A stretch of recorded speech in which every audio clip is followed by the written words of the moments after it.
This is a story about Emma Rose Patterson, 22 years old, brilliant beyond measure when it came to understanding the language of animals and land, yet so shy that most days she wished she could disappear into the rolling hills of her family's struggling farm in Cedar Valley, where she worked alongside her father, earning barely enough to keep their 150-acre property from falling into the hands of corporate developers. But it kept her close to the kind of agricultural work her grandfather had mastered before drought and debt began threatening everything they built. But on one sweltering August morning, the day of the county's largest livestock auction, everything changed, not because Emma suddenly became confident, but because sometimes the universe has a way of putting the right person in the right place at precisely the right moment, when tradition and innovation collide in ways that nobody could have predicted. Picture this: the dusty gravel road leading to Patterson family farm, where morning mist clings to fence posts like ghostly fingers, and the sound of cattle lowing carries across pastures that have been in the same family for 3 generations. The farmhouse itself tells a story of gradual decline, its white paint peeling from years of harsh weather and deferred maintenance, the wraparound porch sagging slightly under the weight of time and financial strain. But if you look closely, you'll notice something remarkable about this seemingly ordinary farm. The animals are healthier than they have any right to be. The pastures are arranged in patterns that seem to follow some invisible logic, and there's an efficiency to the operation that suggests someone with an extraordinary understanding of agricultural science has been quietly working behind the scenes. Emma Rose Patterson moves through this landscape like a whisper, her slight frame often hidden behind oversized flannel shirts that belonged to her grandfather, her long auburn hair usually pulled back in a practical braid that keeps it out of her way while she works. She carries herself with the careful movements of someone who has learned to make herself invisible, to avoid drawing attention that might lead to questions she's not ready to answer. Her hands, calloused from years of farm work, are surprisingly gentle when she handles the animals, and there's something in her green eyes that suggests she sees patterns and connections that others miss entirely. The Patterson farm had once been the pride of Cedar Valley, known throughout the county for producing prize-winning livestock and implementing innovative farming techniques that other ranchers study and copied. Emma's grandfather, Thomas Patterson, had been a legend in agricultural circles, a man who seemed to have an almost supernatural ability to coax productivity from stubborn soil and turn average livestock into champions. He'd built the farm's reputation on a foundation of careful observation, scientific experimentation, and an intuitive understanding of natural systems that couldn't be taught in any agricultural college. But that was before the drought years hit Cedar Valley like a series of devastating punches, before commodity prices crashed and small family farms began disappearing one by one, swallowed up by corporate agricultural operations that prioritized efficiency over sustainability, profit over the patient stewardship that had defined farming for generations. Emma's father, Robert Patterson, had inherited his father's land but not his gift for innovation. He was a good man, hardworking and honest, but he lacked the visionary thinking that had made his father successful. Under his management, the farm had survived but not thrived, gradually declining from a showcase operation to a struggling family business barely keeping its head above water. The irony was that Emma had inherited more than just her grandfather's land. She'd inherited his eye for detail, his ability to read the subtle signs that animals and plants gave about their health and needs, his understanding of the complex relationships between soil, water, livestock, and crop rotation. But she'd also inherited something her grandfather never had to deal with, a crippling shyness that made it almost impossible for her to share her ideas or take credit for her innovations. While her father struggled with decisions about feed, purchases, and breeding programs, Emma quietly implemented improvements that he never noticed, adjustments that kept their operation profitable when neighboring farms were going under. She'd spent countless hours in the farm's dusty library, A converted bedroom filled with her grandfather's collection of agricultural journals, veterinary textbooks, and handwritten notebooks documenting decades of experiments and observations. These books had become her university. Her professors, the voices of farmers and scientists who grappled with the same challenges she faced every day. She'd taught herself about genetics, nutrition, soil science, and animal behavior, slowly, developing theories about sustainable farming that went far beyond anything being practiced in Cedar Valley. In the pre-dawn darkness, while her father slept and the rest of the county was still dreaming, Emma would walk the pastures with a notebook of her own, documenting the health of individual animals, noting changes in grazing patterns, recording the subtle variations in soil composition that affected grass growth in different areas of their property. She developed a system of pasture rotation that maximized grass production while maintaining soil health, a breeding program that emphasized resilience over size, and a feeding regimen that kept their livestock healthier than animals on much wealthier farms. Her innovations weren't dramatic or obvious. She didn't invest in expensive equipment or revolutionary technologies. Instead, she worked with what nature provided, making small adjustments that compound over time into significant improvements. She'd move cattle to fresh pasture a day earlier than conventional wisdom suggested, recognizing signs of overgrazing that others missed. She'd adjust feeding schedules based on weather patterns, understanding how atmospheric pressure and humidity affected animal appetite and digestion. She'd identify health problems in livestock days before they became serious, catching infections and nutritional deficiencies when they were still easily treatable. The result was a farm that consistently outperformed expectations. Their cattle were leaner but healthier than the massive animals that dominated livestock auctions. Their breeding program produced calves with exceptional survival rates and rapid growth, despite being raised on less expensive feed. Their pastures remained green and productive even during dry spells that left neighboring farms struggling with dust and stunted grass.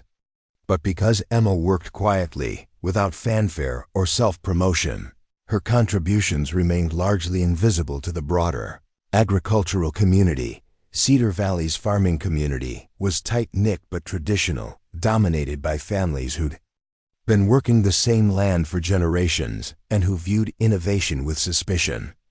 New ideas were often seen as criticism of established methods, and young farmers, especially young women, were expected to learn from their elders rather than challenge conventional wisdom.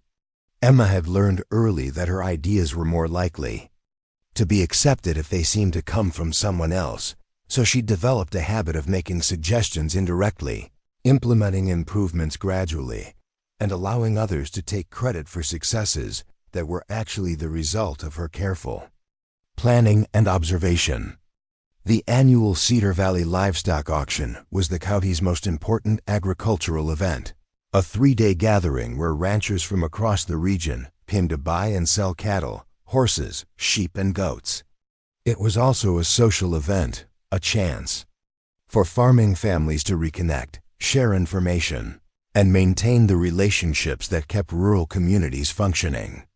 For the Patterson family, the auction represented their best opportunity to sell their livestock at premium prices, money they desperately needed to keep the farm operational for another year. Emma had been preparing for this auction for months, carefully selecting which animals to sell, timing their feeding and care to ensure they'd look their best, and developing detailed information about each animal's lineage, health history, and performance characteristics. She'd created detailed records that would help buyers understand the value of Patterson livestock, documentation that went far beyond the basic information most sellers provided. But she'd also done something else, something that none of the other farmers in Cedar Valley had ever attempted. She developed a presentation strategy that would showcase not just individual animals, but the overall health and productivity of the Patterson farming system. Her plan was ambitious and risky. Instead of simply bringing their livestock to be sold in the traditional manner, she wanted to demonstrate the superiority of their farming methods by showing how their animals compared to others in terms of health, growth rates, and reproductive success. She'd prepared charts and graphs, compiled data from years of careful record keeping, and developed a presentation that would educate buyers about the long-term value of livestock raised using sustainable, scientifically informed methods. But there was one problem. Emma was terrified of public speaking. The thought of standing in front of hundreds of farmers, ranchers, and livestock buyers made her physically ill. She'd practiced her presentation dozens of times in the privacy of her own room, but the idea of actually delivering it in public seemed impossible. She'd convinced herself that her father would handle the selling, that she could remain in the background, that her ideas could be implemented without her having to step into the spotlight. The morning of the auction, Emma stood in the barn looking at the animals they'd be taking to the sale, creatures she'd cared for and worried about and quietly guided toward health and productivity. These animals represented not just her family's financial future, but years of careful work, innovative thinking, and patient observation. They were living proof that sustainable farming could be profitable, that small family operations could compete with corporate agriculture, that traditional methods could be improved without abandoning the values that made farming more than just a business. As she loaded the last of their cattle into the trailer, Emma felt a familiar mixture of pride and anxiety. She was proud of what they'd accomplished, of the healthy animals and productive pastures that surrounded her. But she was also anxious about the auction itself, about the possibility that their livestock would be undervalued, that buyers wouldn't recognize the superior quality of animals raised using her methods, that another year of careful work would result in disappointment and financial strain. She had no idea that this day would change everything, that her quiet innovations were about to be thrust into the spotlight in ways she'd never imagined, and that the shy farmer's daughter who'd spent years hiding her light under a bushel was about to discover that sometimes the most powerful voice in the room belongs to the person who's been quietly working while everyone else was talking. The auction was about to begin, and Emma Patterson was about to learn that her time in the shadows was coming to an end. The Cedar Valley livestock auction grounds sprawled across 20 acres of dusty farmland on the outskirts of town, transformed each August into a temporary city of livestock pens, auction rings, and vendor booths. The air was thick with dust and the mingled scents of animals, hay, and diesel fuel from the dozens of trucks and trailers that had converged on this rural crossroads from across 3 states.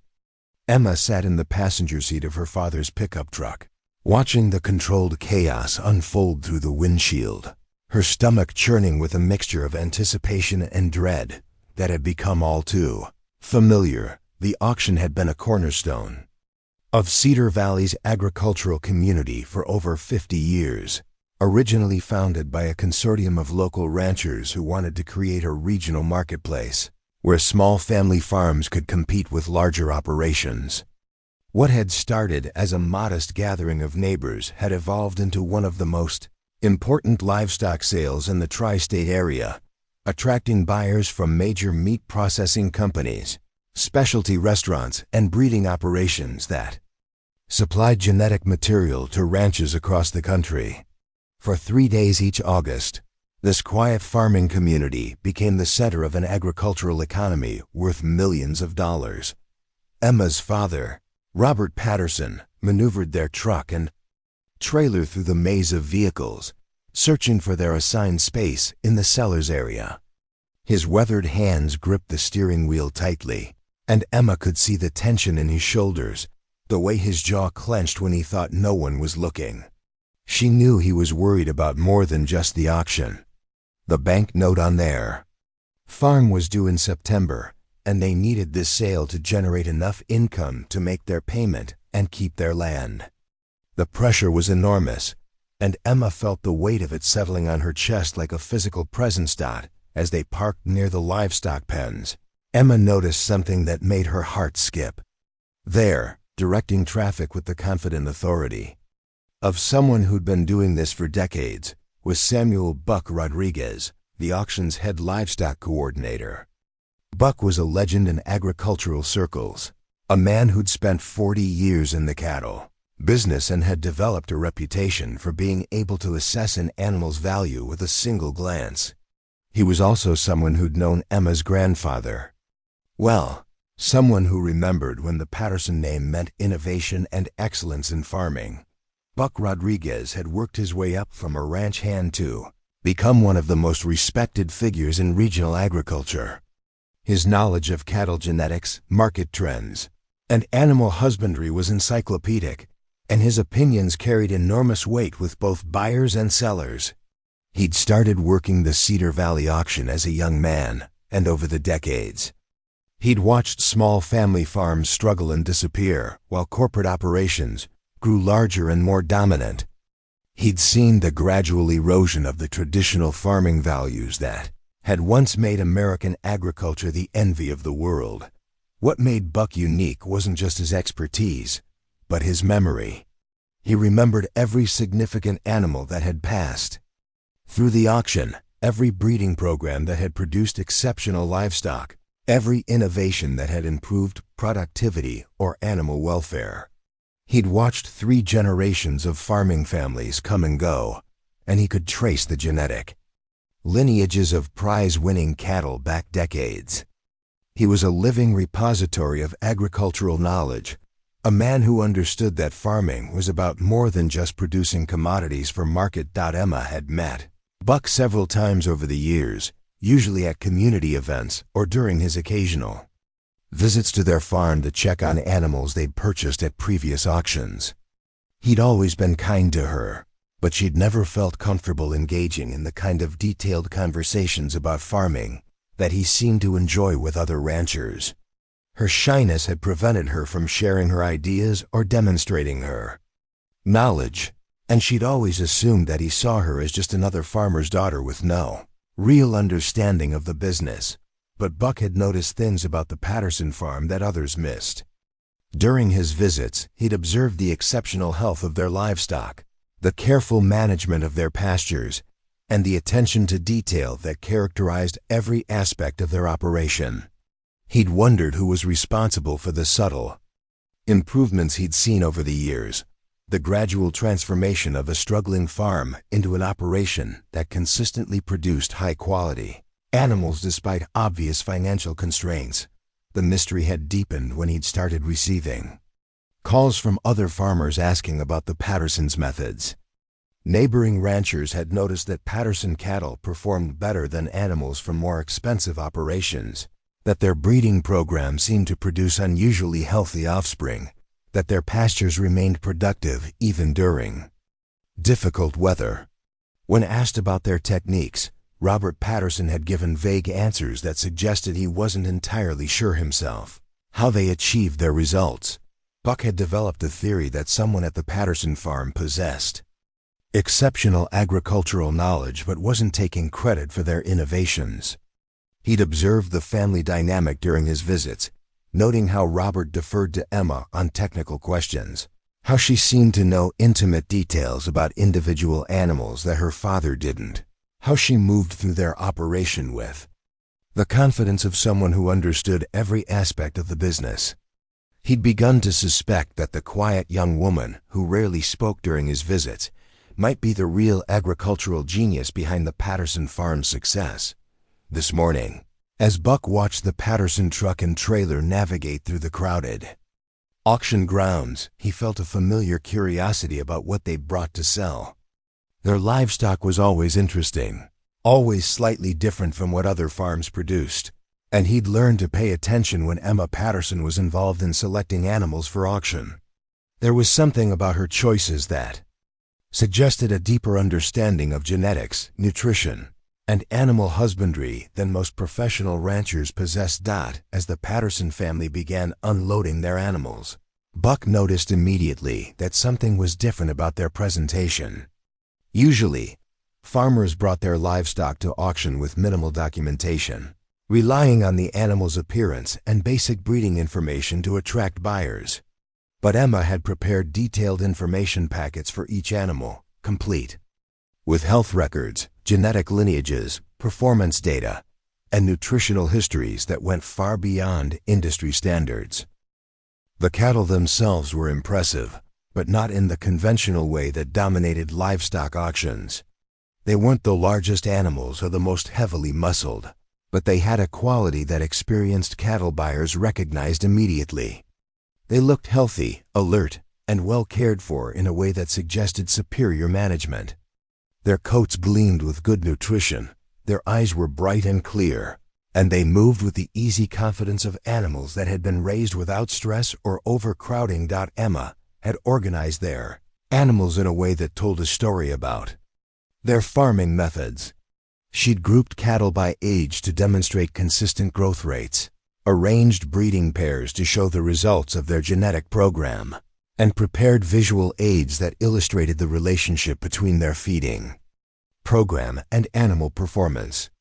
It was a presentation that would have impressed agricultural professors, but it was also completely unprecedented at a livestock auction where most sellers simply parked their trailers and waited for buyers to make offers. Buck approached the Patterson setup with genuine curiosity, wanting to understand what they were trying to accomplish with their elaborate presentation. He'd seen thousands of livestock sales, but he'd never seen anything quite like this systematic approach to demonstrating the value of animals and farming methods. As he got closer, he noticed that Emma was the one organizing the display, that she was the person who'd obviously spent weeks preparing for this moment, and that her father was following her lead rather than directing the process. The auction grounds buzzed with activity as other farmers and ranchers set up their displays, but Buck found himself drawn to the Patterson setup like a magnet. There was something happening here that went beyond a simple livestock sale, something that suggested a different approach to farming that valued long-term sustainability over short-term profits. He'd spent his career watching agriculture become increasingly industrialized, increasingly focused on maximizing production without regard for animal welfare or environmental impact. The Patterson presentation suggested that someone was thinking about farming differently, that innovation was still possible in an industry that had become dominated by corporate thinking. Emma noticed Buck's interest and felt her usual anxiety spike. She'd prepared for this moment for months, but now that it was actually happening, she felt overwhelmed by the attention.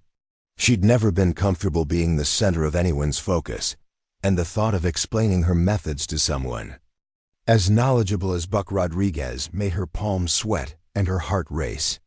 She'd always assumed that her ideas were too simple, too obvious, too different from established practices to be taken seriously by industry professionals. But Buck's approach was gentle and encouraging, the manner of someone who genuinely wanted to learn rather than someone looking for reasons to criticize. He'd developed a reputation for being able to spot innovation and talent, and he'd learned that the best ideas often came from unexpected sources. He'd seen too many brilliant farmers dismissed because they didn't fit conventional expectations, too many innovations ignored because they came from young people or women or anyone who didn't match the traditional image of agricultural leadership. As Buck examined the Patterson animals and reviewed Emma's documentation, he began to understand that he was looking at something remarkable. This wasn't just good farming, it was exceptional farming disguised as modest family agriculture. The level of attention to detail, the sophisticated understanding of animal nutrition and genetics, the systematic approach to breeding and pasture management all suggested someone with advanced knowledge who was applying scientific principles to practical farming in ways that most agricultural colleges didn't teach. The morning sun climbed higher, and the auction grounds filled with more buyers and sellers, creating the kind of bustling atmosphere that Emma usually found overwhelming. But today, for the first time in her life, she felt like she might actually belong in this world of agricultural commerce. Buck's genuine interest in her methods, his thoughtful questions about her documentation, and his obvious respect for her animals gave her a confidence she'd never experienced before. She began to realize that her years of quiet observation and careful experimentation might actually have value beyond the boundaries of their small farm. The stage was being set for something unprecedented in Cedar Valley's agricultural history. The shy farmer's daughter who'd spent years hiding her innovations was about to discover that the farming community was ready for new ideas, that her systematic approach to sustainable agriculture was exactly what buyers were looking for, and that sometimes the most revolutionary changes happen when tradition and innovation collide in ways that nobody expects. The crisis began at 10:47 a.m. Just as the morning livestock judging was reaching its peak and hundreds of potential buyers were circulating through the display areas, evaluating animals and preparing their bidding strategies for the afternoon auctions, Emma was arranging the final details of their presentation when her father's cell phone rang with the urgent, insistent tone that farmers learned to dread. The caller ID showed the name of Dr. Marcus Webb, the veterinarian who served most of the ranches in Cedar Valley, and the grim expression that spread across Robert Patterson's face as he answered told Emma that something was terribly wrong. Doctor Webb's voice was tense and professional as he delivered news that would change everything about their carefully planned auction day. A cattle disease outbreak had been detected at the Riverside Ranch, one of the largest operations in the county, and the state agricultural department was implementing immediate quarantine protocols for all livestock that had been in contact with Riverside animals within the past 30 days. The Patterson farm, along with 7 other operations in the area, was being placed under precautionary restrictions that would prevent them from selling any animals until comprehensive health testing could be completed. The implications were devastating. The quarantine would last at least 2 weeks, well beyond the auction period, and there was no guarantee that their animals would be cleared for sale, even after testing was complete. The revenue they desperately needed to make their bank payment would be unavailable, and the months of preparation for this auction would be worthless.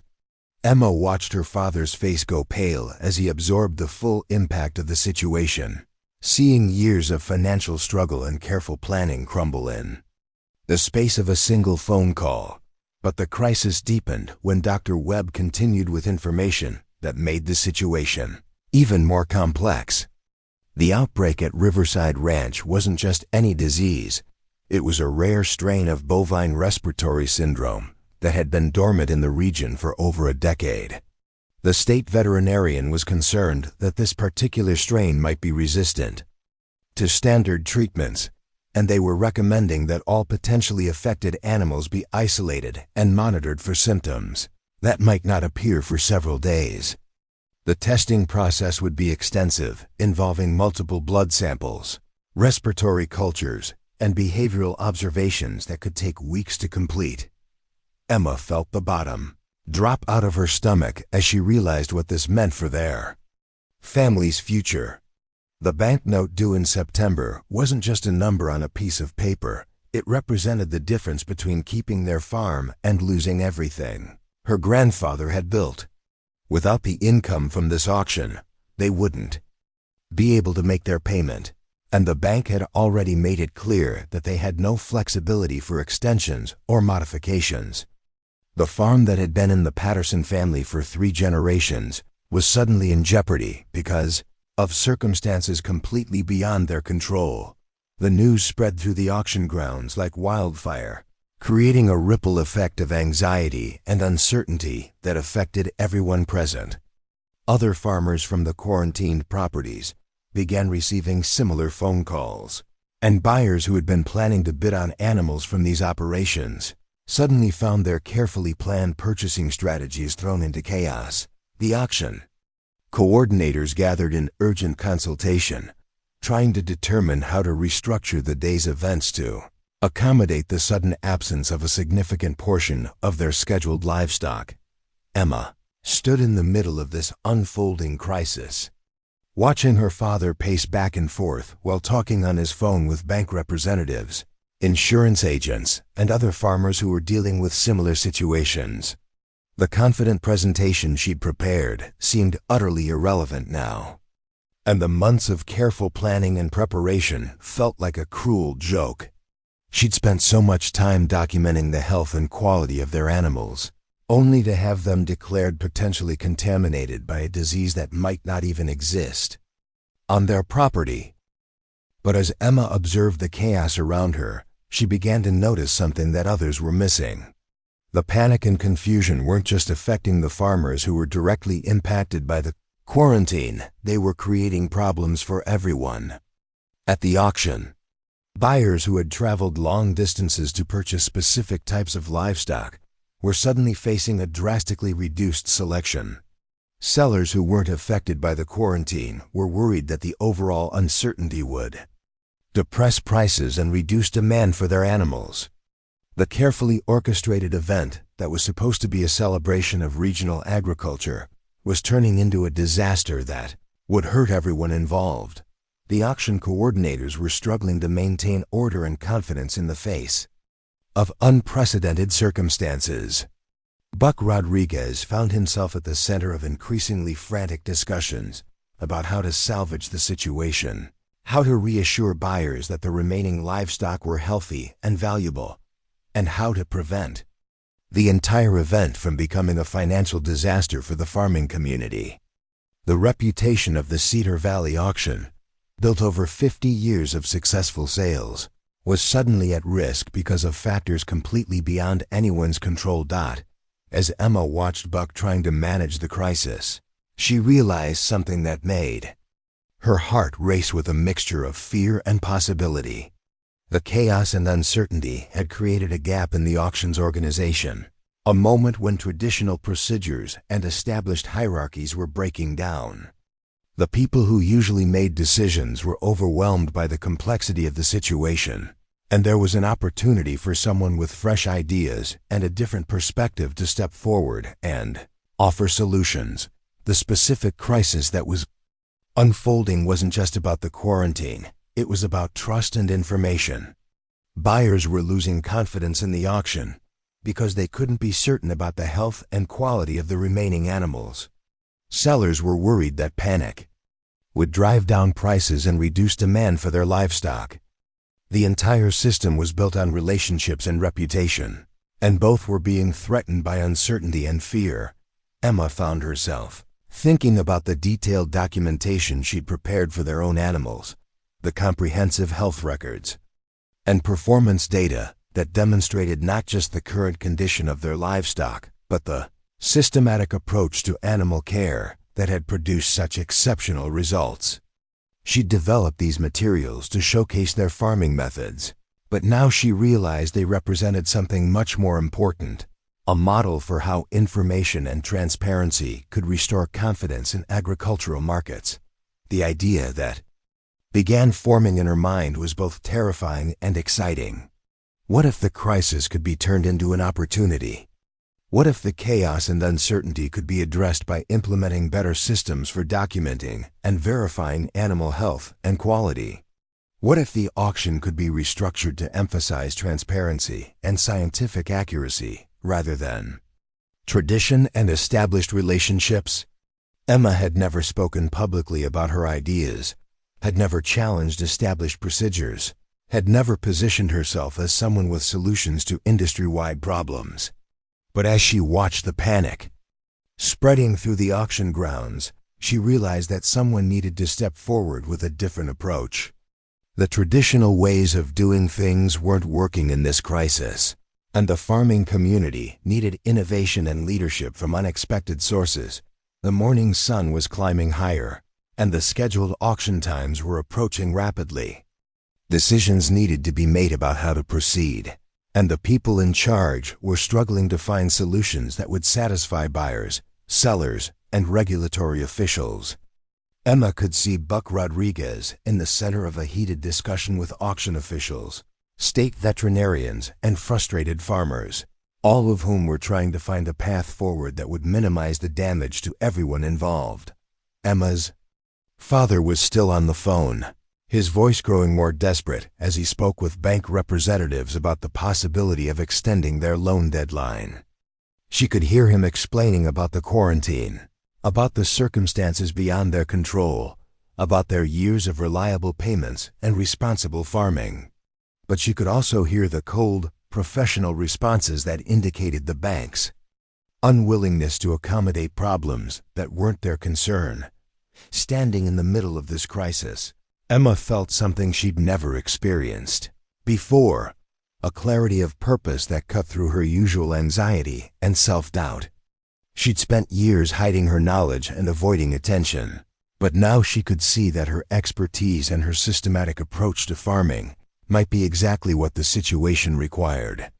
The detailed documentation she'd prepared, the scientific methods she'd developed, the comprehensive understanding of animal health and agricultural systems that she'd cultivated in private, could potentially offer solutions that traditional approaches couldn't provide. The question was whether she had the courage to speak up, to step forward, to offer her ideas to people who might not take her seriously.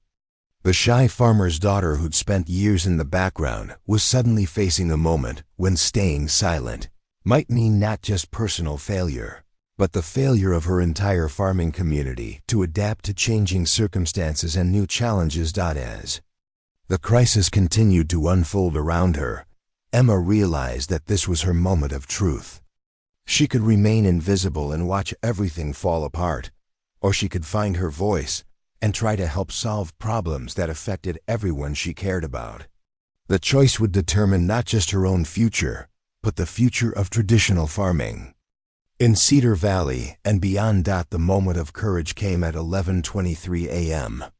when Emma Patterson found herself walking across the dusty auction grounds toward the cluster of officials, veterinarians, and coordinators who were engaged in an increasingly heated discussion about how to proceed with the day's events. Her heart was pounding so hard she could hear it in her ears, and her mouth felt dry as sandpaper, but her feet carried her forward with a determination that surprised even herself. She carried her leather portfolio filled with documentation and her grandfather's worn notebook, clutching them like talismans against the terror that threatened to overwhelm her courage.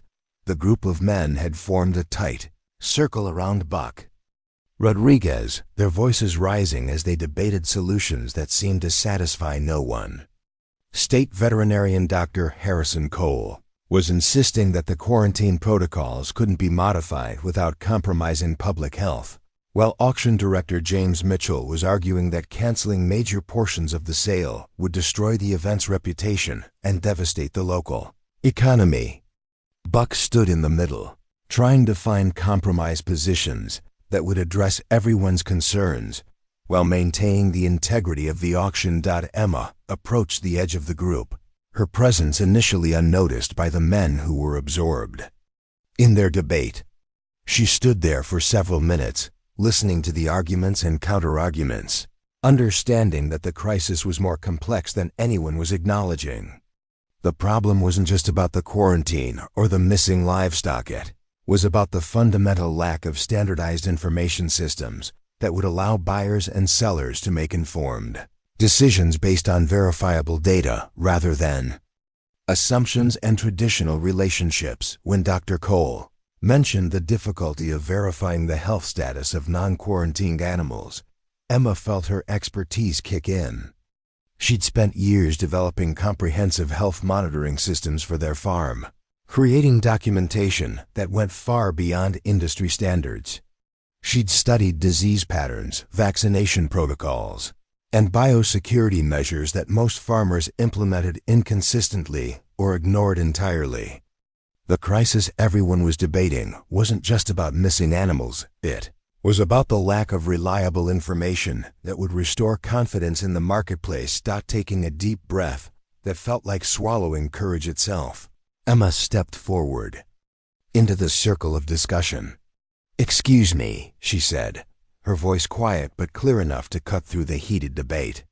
"I might have a solution that could address both the health concerns and the market confidence issues you're discussing." The conversation stopped abruptly as every head turned to look at her. Emma felt the weight of their attention like a physical presence, and for a moment, Her old shyness threatened to send her running back to the safety of her father's truck. But she forced herself to stand straight, to meet their eyes, to remember that she had knowledge that could help solve problems that traditional approaches couldn't address. Buck Rodriguez was the first to respond, his weathered face showing recognition and genuine interest.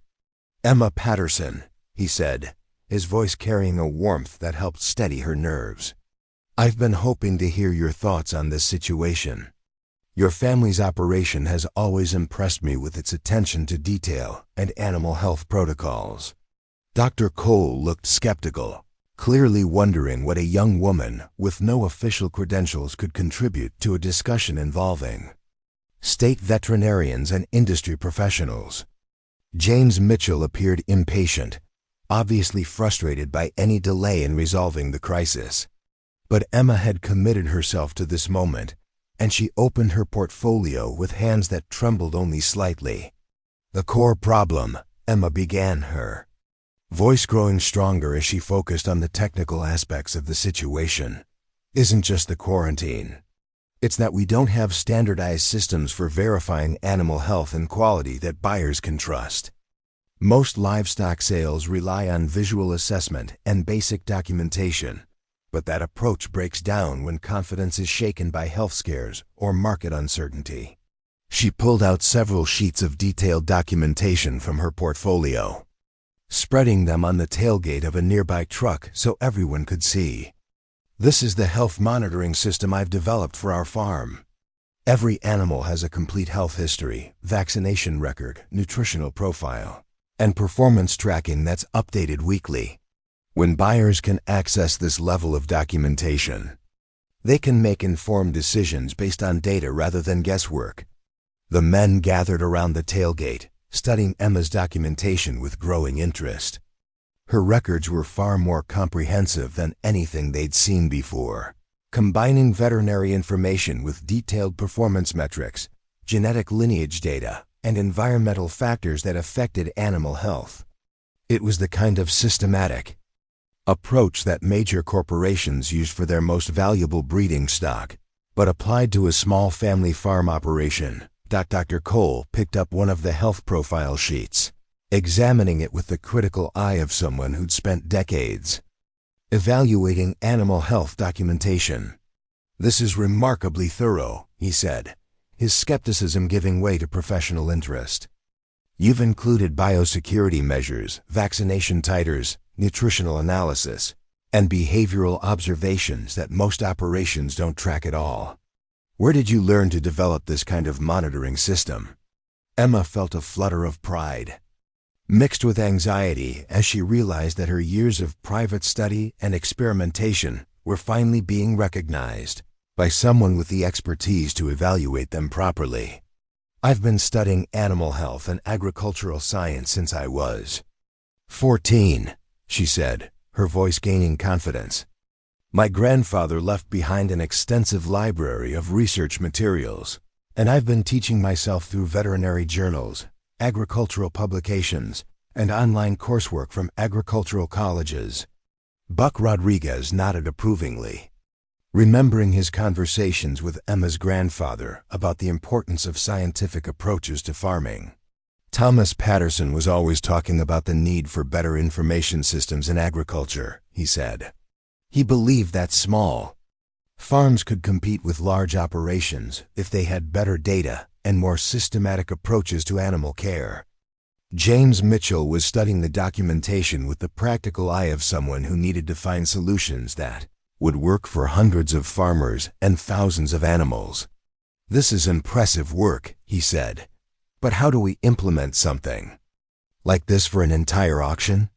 We're talking about animals from dozens of different farms, most of which don't have anything approaching this level of documentation." Emma had been thinking about this exact problem for months, ever since she'd started preparing for the auction. She'd realized that their systematic approach to animal care gave their livestock advantages that weren't apparent to casual observers, and she'd wondered how to communicate the value of their methods to potential buyers. The crisis had created an opportunity to address problems that went far beyond their individual farm. We don't need to implement comprehensive monitoring for every animal, Emma explained, her natural teaching instincts taking over as she warmed to her subject. We need to create a voluntary certification system that allows farmers who maintain detailed records to showcase their animals' health and quality through verified documentation. Buyers who want additional assurance can choose certified animals, while traditional sales can continue for those who prefer established methods. She pulled out another set of documents, these showing comparative performance data between their animals and industry averages. Farms that maintain systematic health monitoring consistently produce livestock with better growth rates, lower mortality, fewer health problems, and higher reproductive success. The data proves that these methods work, but buyers have no way to identify which farms use them. Dr. Cole was nodding thoughtfully, recognizing the public health implications of Emma's proposal. A voluntary certification system would create incentives for better animal care and health monitoring across the industry, he said. Farmers who implemented comprehensive health programs would be able to command premium prices, which would encourage others to adopt similar practices.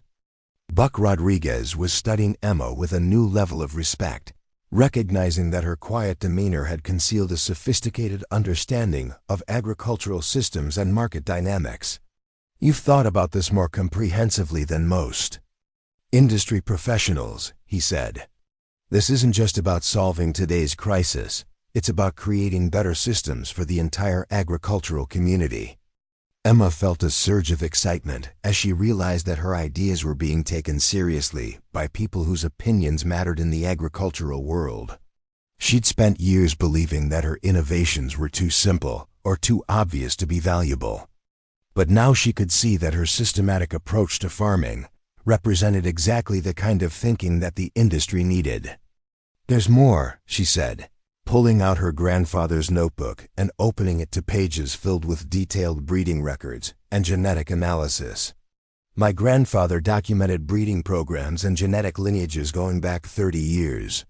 He identified specific traits that correlated with disease resistance, reproductive success, and feed efficiency. That information could be used to develop breeding recommendations that would improve the overall health and productivity of regional livestock.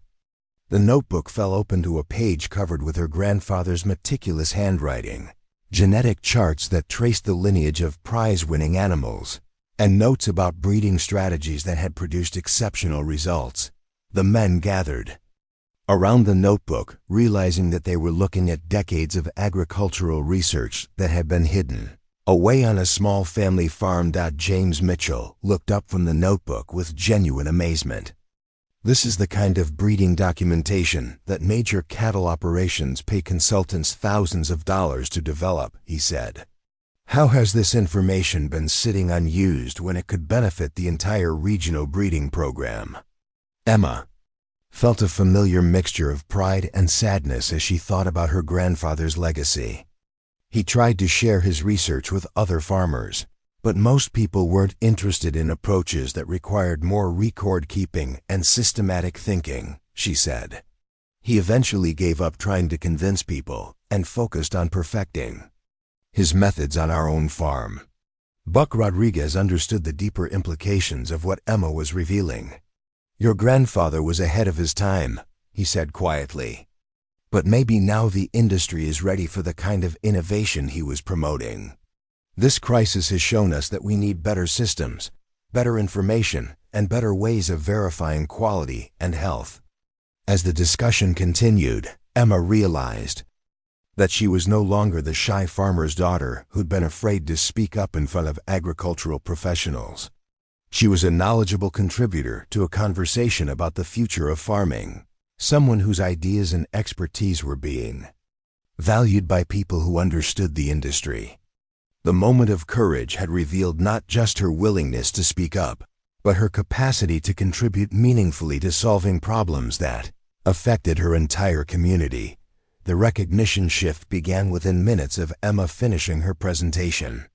To the crisis management group, As word spread through the auction grounds with the speed that only agricultural communities can achieve, when something truly significant is happening. Farmers who had been standing around uncertainly, worried about the impact of the quarantine on their own sales, began gravitating toward the Patterson setup to see what all the discussion was about.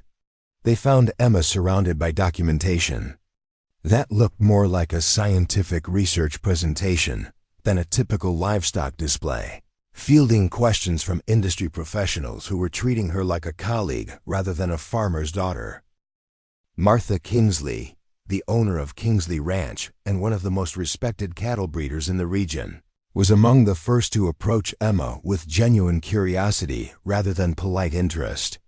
Martha had been running her family's operation for over 20 years, and she'd built a reputation for producing high-quality breeding stock through careful attention to genetics and animal welfare. She'd heard about the Patterson farm's unusually healthy animals, but she'd never had the opportunity to learn about their methods in detail. "Miss Patterson," Martha said, her voice carrying the authority of someone who'd earned her place in a male-dominated industry, "I've been hearing some interesting things about your approach to animal health monitoring. Would you mind walking me through some of these systems you've developed?" Emma felt a familiar flutter of nervousness, but it was different now, tempered by the confidence that came from knowing her ideas had value and that knowledgeable people were taking her seriously. She opened her portfolio and began explaining her health monitoring protocols, her voice growing steadier as she focused on the technical aspects that she'd mastered through years of study and practice. "The key insight," Emma explained, "is that most health problems in livestock are preventable if you can identify risk factors early and adjust management practices accordingly. Instead of waiting for animals to show symptoms of illness, we track leading indicators like feed conversion rates, behavioral changes, and subtle physical markers that predict health problems before they become serious." Martha studied the charts and graphs that Emma had prepared, recognizing the sophistication of the data collection and analysis. "This is the kind of monitoring system that veterinary colleges teach, but most farmers don't have the knowledge or time to implement it," she said. "How did you develop the expertise to create something this comprehensive?" Emma's story began to emerge as she described years of self-directed learning, countless hours spent studying veterinary texts and agricultural research, and the gradual development of systems that allowed her to apply scientific principles to practical farming. Challenges.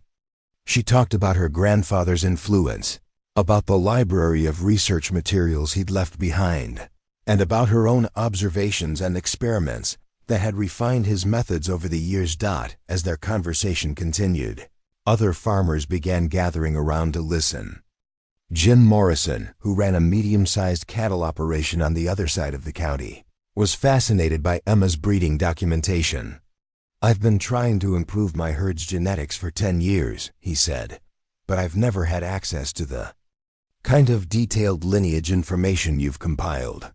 How do you track genetic traits across multiple generations?" Emma pulled out her grandfather's breeding records, showing how he'd documented not just parentage but specific traits like disease resistance, feed efficiency, and reproductive success.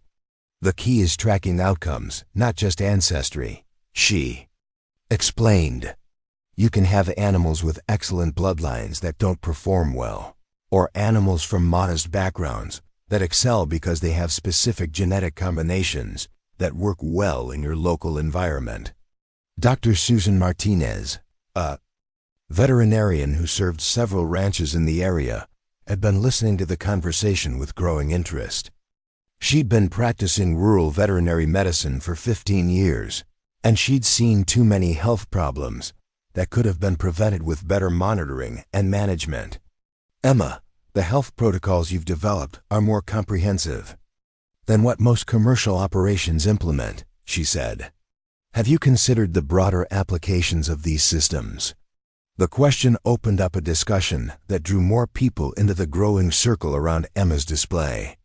Buck Rodriguez, who'd been observing the interactions with satisfaction, realized that something unprecedented was happening.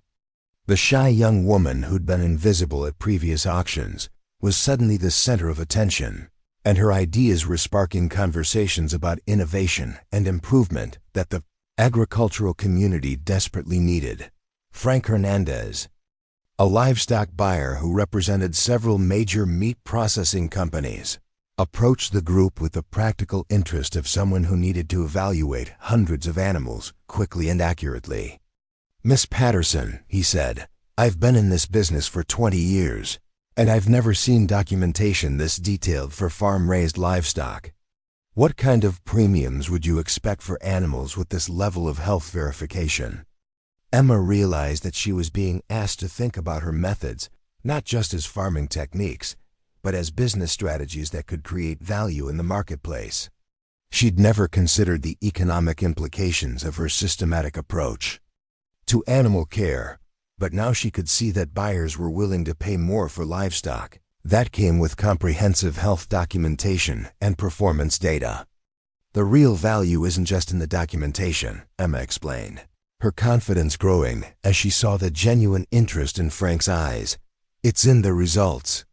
Our animals have consistently better growth rates, fewer health problems, and higher reproductive success because we identify and address issues before they become expensive problems. That translates into better profitability for everyone in the supply chain." The conversation was interrupted by the arrival of Dr. Harrison Cole, the state veterinarian who'd been dealing with the quarantine crisis. He'd been hearing reports about the discussion at the Patterson display, and he wanted to evaluate Emma's health monitoring systems for potential application to the regulatory challenges his office faced. "Miss Patterson," Dr. Cole said, his voice carrying the authority of someone who represented state agricultural policy, "I've been reviewing your health documentation, and I'm impressed by the thoroughness of your monitoring systems. Have you considered how these approaches might be scaled up to help address biosecurity concerns across the industry?" Emma felt the full weight of the moment as she realized that her ideas were being evaluated not just by fellow farmers and livestock buyers, but by government officials who could influence policy affecting thousands of agricultural operations. She'd never imagined that her private experiments and observations could have implications beyond her family's small farm. "The principles are scalable," Emma said, her voice steady despite the magnitude of the conversation. "The key is creating systems that provide meaningful information without being so complex that they become burdensome. Farmers will only adopt monitoring practices that add value to their operations, so the documentation needs to translate into improved outcomes and better market access." Dr. Cole nodded approvingly, recognizing that Emma understood both the technical and practical aspects of implementing widespread change in agricultural practices. "The quarantine situation we're dealing with today could have been managed more effectively if we'd had access to the kind of comprehensive health records you've developed," he said. "Your approach could serve as a model for voluntary certification programs that would benefit both producers and consumers." As the afternoon wore on, Emma found herself at the center of discussions that went far beyond the immediate crisis. Farmers were asking about implementing similar monitoring systems on their own operations. Buyers were inquiring about the availability of certified livestock with comprehensive health documentation. Government officials were exploring policy implications of voluntary certification programs that could improve food safety and animal welfare. Patricia Wong, a journalist who covered agricultural issues for the regional newspaper, had been observing the conversations with growing interest. She'd come to the auction to write a routine story about the annual livestock sale, but she'd stumbled onto something much more significant. "Miss Patterson," she said, "would you be willing to discuss how your innovations might change the way farmers approach animal health and quality assurance?" Emma realized that her quiet experiments were about to become public knowledge, that her methods would be scrutinized by people across the agricultural community, and that she would be expected to defend and explain approaches that she'd developed in private. The shy farmer's daughter who'd spent years avoiding attention was suddenly being asked to become a spokesperson for agricultural innovation. "I never intended to revolutionize anything," Emma said, her voice reflecting both humility and growing confidence. "I just wanted to take the best possible care of our animals and continue the work my grandfather started. But if our methods can help other farmers improve their operations and create better outcomes for animals and consumers, then I'm willing to share what we've learned." The recognition that Emma was receiving wasn't just about her technical expertise, it was about her approach to farming that emphasized careful observation, systematic thinking, and continuous improvement. In an industry that often resisted change, she represented the possibility of innovation that built on traditional values while incorporating modern scientific understanding. As the day continued, Emma began to understand that she was no longer just a farmer's daughter trying to help her family survive a financial crisis. She was becoming a voice for a different approach to agriculture, someone whose ideas could influence how farmers thought about animal care, quality assurance, and market relationships. The recognition was both exhilarating and terrifying, but it was also an opportunity to create the kind of positive change that her grandfather had always envisioned. The legacy revelation began to unfold at 3:30 p.m. when Buck Rodriguez approached Emma with a weathered leather briefcase that looked like it had witnessed decades of agricultural history. The auction grounds had transformed into an impromptu conference center, with farmers, buyers, and industry professionals gathering around makeshift discussion areas to explore the implications of Emma's innovative approaches to livestock management. But Buck's arrival with the mysterious briefcase suggested that there were deeper connections to be revealed, stories that would explain how Emma's knowledge had developed and why her methods seemed so far ahead of anything being practiced in the region. "Emma," Buck said, his voice carrying the weight of years and the gravity of secrets about to be shared, "there's something I need to show you. Something that will help you understand why your grandfather's work was so important and why your innovations matter more than you realize." He opened the briefcase carefully, revealing a collection of documents, photographs, and correspondence that immediately caught Emma's attention. The materials were organized with the same meticulous care that characterized her grandfather's research, and she could see Thomas Patterson's handwriting on several of the documents. But there were also letters and reports from other sources, official-looking documents with government letterheads, and photographs of agricultural facilities that she didn't recognize. "Your grandfather and I worked together for more than just the few years you knew about," Buck began, his words measured and deliberate. "What you don't know is that Thomas Patterson was part of a collaborative research program that included some of the most innovative agricultural scientists in the country. His work on sustainable farming methods and animal health protocols was being studied and implemented by operations across multiple states." Emma's eyes widened as she absorbed this information. She'd always known her grandfather was knowledgeable and innovative, but she'd assumed his work was limited to their family farm. The idea that his research had broader applications and recognition was both thrilling and overwhelming. Buck pulled out a photograph that showed her grandfather standing with a group of men in suits, all of them gathered around what appeared to be a presentation display filled with charts and graphs. This was taken at the National Agricultural Innovation Conference in 1998, Buck explained. "Your grandfather was presenting his integrated livestock management system to representatives from agricultural colleges, government agencies, and major farming operations. His work was considered groundbreaking." The photograph revealed a side of her grandfather that Emma had never known existed.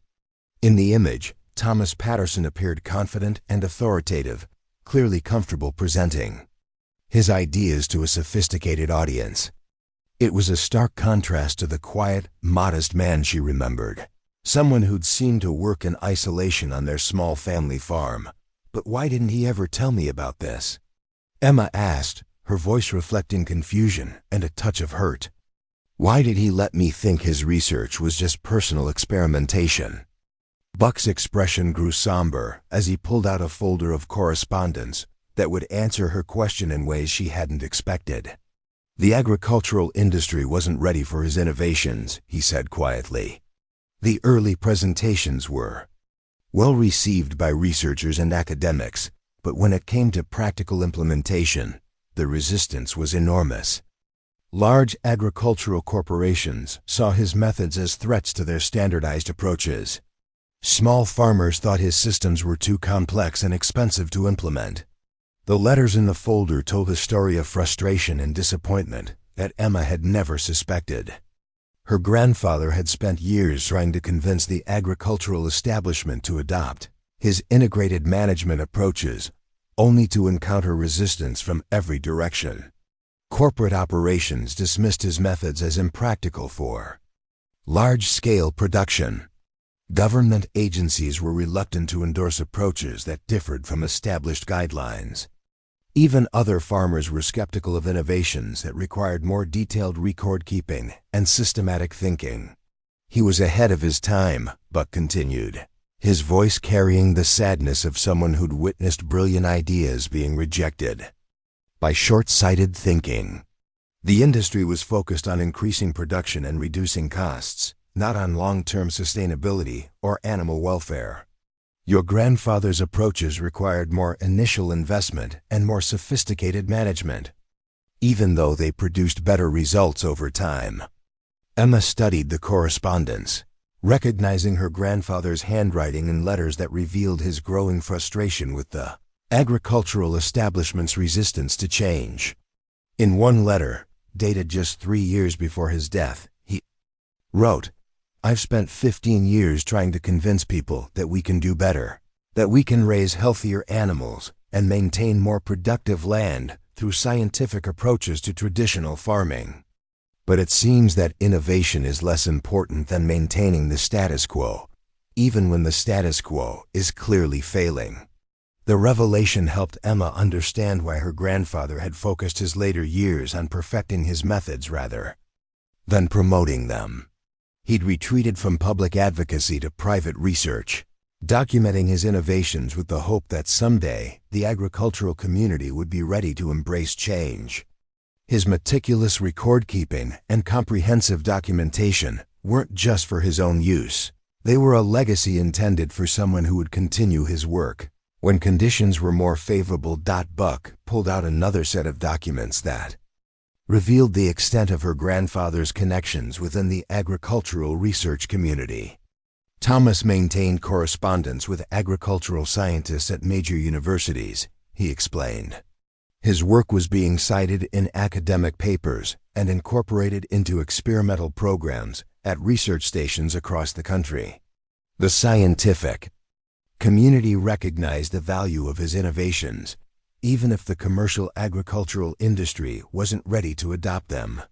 Preparing and narrating this type of story took us long efforts and hard work. So if you are enjoying the story, please consider subscribing to our channel. Emma discovered that her grandfather had been consulted by agricultural extension agents, invited to speak at scientific conferences, and recognized as an expert in sustainable livestock management. His research had influenced policy discussions about organic farming standards, animal welfare regulations, and environmental protection measures. The quiet farmer she'd known had actually been a respected voice in agricultural science, someone whose ideas had shaped thinking about the future of farming. But the most important thing, Buck said, reaching deeper into the briefcase, is what he left for you specifically. He withdrew a sealed envelope with Emma's name written in her grandfather's familiar handwriting. Inside was a letter that would change her understanding of her own role in continuing his work. "My dear Emma," the letter began, "if you're reading this, it means that Buck has judged you ready to understand the full scope of what we've been working toward. Your natural curiosity about farming, your dedication to learning, and your instinctive understanding of animal behavior tell me that you have the potential to carry forward the work that I wasn't able to complete in my lifetime. The letter continued with revelations that took Emma's breath away. Her grandfather had been documenting her progress and development from the time she was a teenager, recognizing her potential and deliberately providing her with the resources and knowledge she would need to continue his research. His extensive library, his detailed records, and his systematic approaches to farming had all been intended as her inheritance, a foundation for innovations that would go beyond anything he'd been able to achieve. "You have advantages that I never had," the letter continued. "You've grown up with these methods, so they seem natural to you rather than revolutionary. You understand the science behind the practices, not just the practices themselves.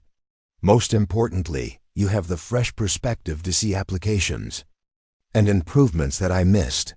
The agricultural industry is finally beginning to recognize that sustainable approaches aren't just environmentally responsible, they're economically superior. Emma's hands trembled as she read her grandfather's prediction about her future role in agricultural innovation. "The work you're doing now, the improvements you're making to our systems, the documentation you're creating, these aren't just family farming practices. They're the foundation for changes that could transform how the entire industry approaches animal care, environmental stewardship, and long-term sustainability." The letter concluded with a challenge that Emma was only beginning to understand. "Don't make the mistake I made of waiting for others to recognize the value of your innovations. The agricultural community is ready for change, and you have the knowledge and the courage to lead that change. Trust your instincts, share your ideas, and don't be afraid to challenge established practices when you know there are better ways."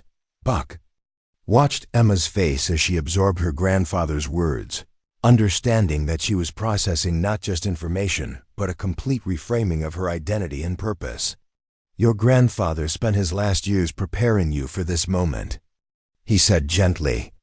"He knew that the agricultural industry would eventually need the kind of thinking you represent, and he wanted to make sure you had the knowledge and confidence to provide leadership when the time came." Emma looked up from the letter, her eyes bright with tears, but also with a determination that surprised even herself. "He knew this would happen," she said, her voice reflecting wonder at her grandfather's foresight. "He knew that someday there would be a crisis that would create opportunities for new approaches to farming." Buck nodded, recognizing that Emma was beginning to understand the full implications of her inheritance. "Your grandfather was a visionary who understood that sustainable agriculture wasn't just about environmental protection, it was about economic survival. The methods you've perfected aren't just better for animals and land. They're more profitable in the long run. That's why buyers are so interested in your livestock, why other farmers want to learn your techniques, and why government officials are exploring policy applications." As Emma processed these revelations, she began to understand that her role in the day's events wasn't accidental. Her grandfather had prepared her for exactly this kind of moment, when traditional approaches would prove inadequate and the agricultural community would need leadership from someone who understood both the science and the practical applications of sustainable farming. The legacy she'd inherited wasn't just knowledge, it was responsibility for helping an entire industry evolve toward more effective and sustainable practices. The proof of concept began at 4:15 p.m., when Dr. Harrison Cole returned to the Patterson display with a team of state agricultural inspectors and independent veterinarians, their arrival creating a buzz of anticipation that spread through the auction grounds like wildfire. Emma watched them approach with a mixture of nervousness and excitement, knowing that the next hour would determine whether her grandfather's methods and her own innovations would be validated by official scrutiny or dismissed as unproven theories. The stakes couldn't have been higher. The success or failure of this evaluation would influence not just her family's immediate future, but the broader acceptance of sustainable farming practices throughout the region. Dr. Cole carried a clipboard filled with standardized evaluation forms, the kind of documentation that state veterinarians used to assess livestock health and farming practices during routine inspections. But this wasn't a routine inspection. This was a comprehensive evaluation designed to test Emma's claims about the superior health and quality of animals raised using her integrated management systems. The results would be documented, analyzed, and potentially used to develop new standards for livestock certification programs.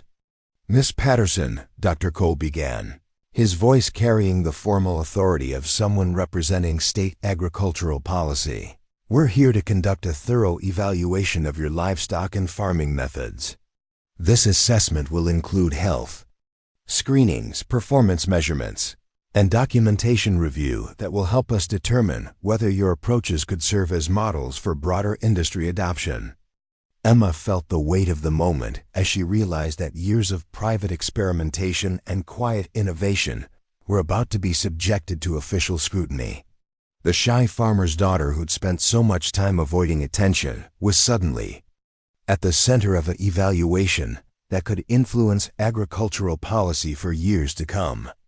But she also felt a surge of confidence, knowing that her methods were based on solid science and had produced consistently excellent results. The evaluation team began with a comprehensive health screening of the Patterson livestock using standardized protocols that would allow direct comparison with industry averages. Dr. Sarah Mitchell, a veterinarian specializing in livestock health assessment, led the medical evaluation, examining each animal with the thoroughness that state inspections required. She checked body condition scores, evaluated coat quality, assessed respiratory function, and tested for common diseases that affected cattle in the region. Emma watched nervously as Dr. Mitchell worked, knowing that her animal's health was about to be measured against standards that most farms struggled to meet. But as the evaluation progressed, she began to see approval in the veterinarian's expressions. The Patterson cattle showed exceptional health markers across every category that was being measured. Their body condition scores were optimal, their respiratory systems were clear, and their overall vitality was obviously superior to typical auction animals. "These animals show remarkable health indicators," Dr. Mitchell announced to the gathering crowd. "Their muscle tone, coat quality, and general condition are consistent with premium breeding stock. But according to the documentation, they're being raised as commercial livestock. The health screening results are significantly better than industry averages." The evaluation continued with performance measurements that would test Emma's claims about improved growth rates and feed efficiency. Agricultural specialist Robert Chun used standardized protocols to measure weight-to-age ratios, evaluate muscle development, and assess the overall physical condition of animals at different stages of development. The results were compared against regional benchmarks that had been established through years of industry data collection. Emma's confidence grew as the performance measurements confirmed what she'd been documenting privately for years. Her animals consistently outperformed industry averages in categories that directly translated to profitability for buyers. Their growth rates were 15% higher than regional norms. Their feed conversion ratios were significantly better than standard benchmarks, and their overall condition scores placed them in the top 10% of livestock typically seen at regional auctions. "The performance data is remarkable," Robert Chun reported to the evaluation team. "These animals are achieving results that we typically see only in specialized breeding programs with much higher input costs. The feed efficiency alone suggests management practices that are far superior to conventional approaches." But the most impressive part of the evaluation came when the team reviewed Emma's documentation systems.